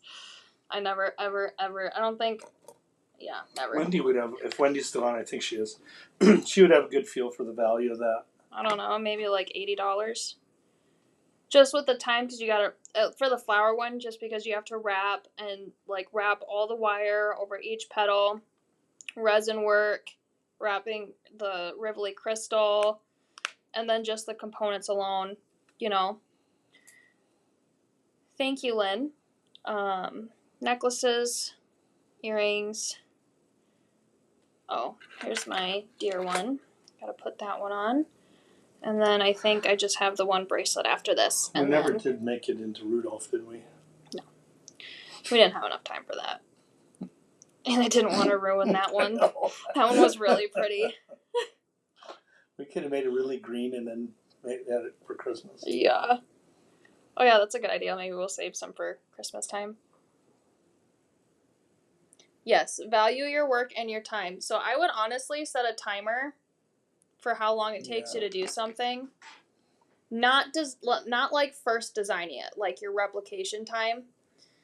And then base that off of like an hourly rate that you want to charge, and then make sure you always charge for your product that you use. Costs, yeah, your material costs. Jeez. Louis. There we go. Gee, Louis. There we go. I I had a double chin there for a second so I could see where I'm putting my phone. That's a good one too. Charge at very, very minimum $50 per hour. Yeah. I personally like charging maybe like 30 to 40 just because times are tough. I don't think anybody has a lot of money right now. Depends on your market, you know, what people are willing to Don't overprice your jewelry. Price your jewelry within the market. So that way, like, I would look for like-minded or like jewelry that looks like yours, and then kind of charge approximately what they're charging. But also, don't undercharge either, you know. You want to find that happy medium. And I'm using my little bracelet tool here. I really love this bracelet, you guys. I probably should have put this one on first, but I didn't. Oh, we better start drinking this thing. Yep. Get your loves in, because after this, then we're going to be doing that. So I'm going to put this there and then show you the bracelet. So I did get a little tangled there for a second. Okay.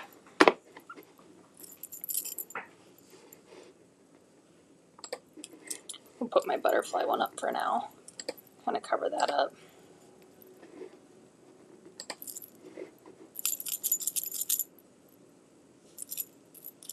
Big fan.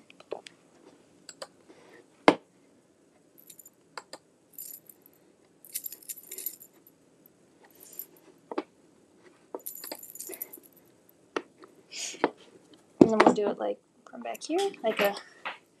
I always like doing the shots with like the bracelets by my... Oh, I didn't know these were fake. Dang, girl jeans. I like putting my hands there. The turds. These are hand-me-downs from Carson anyway.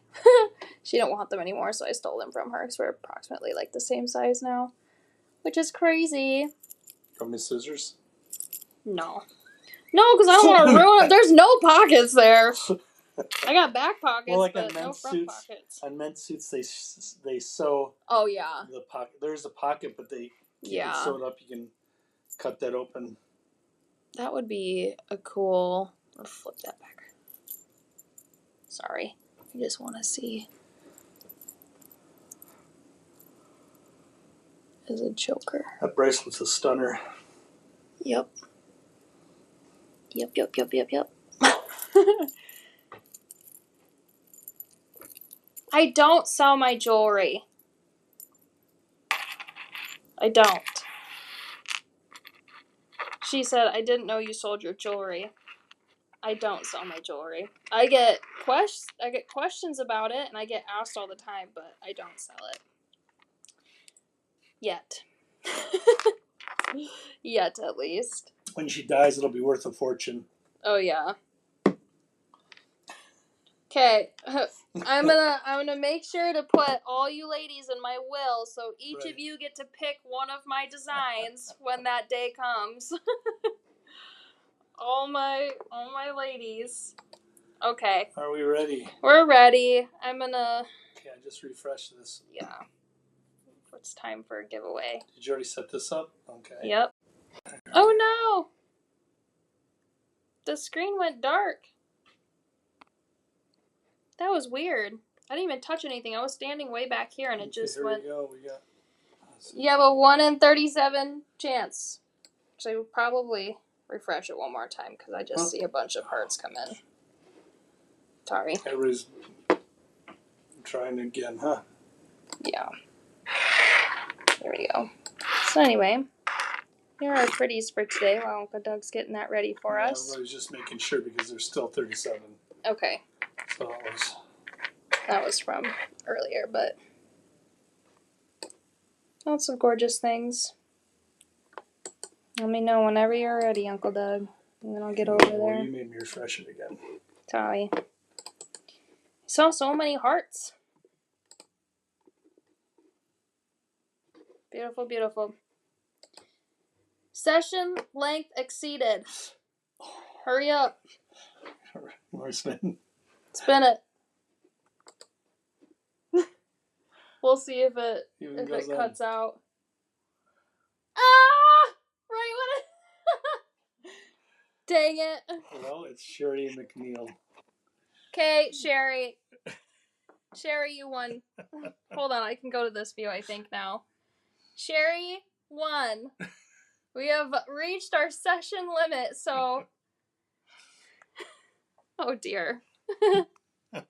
Oh, dear. Let's see if... Well, you and your 4 hours of jewelry.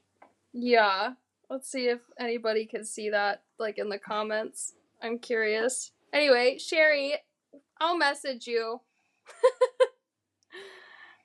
And I'm going to turn this around so we can say bye from here. Okay, they can see congrats. Okay. So my session limit has been maxed out on the other devices. So we're going to say bye from this one. Bye! Bye. Thanks for joining us.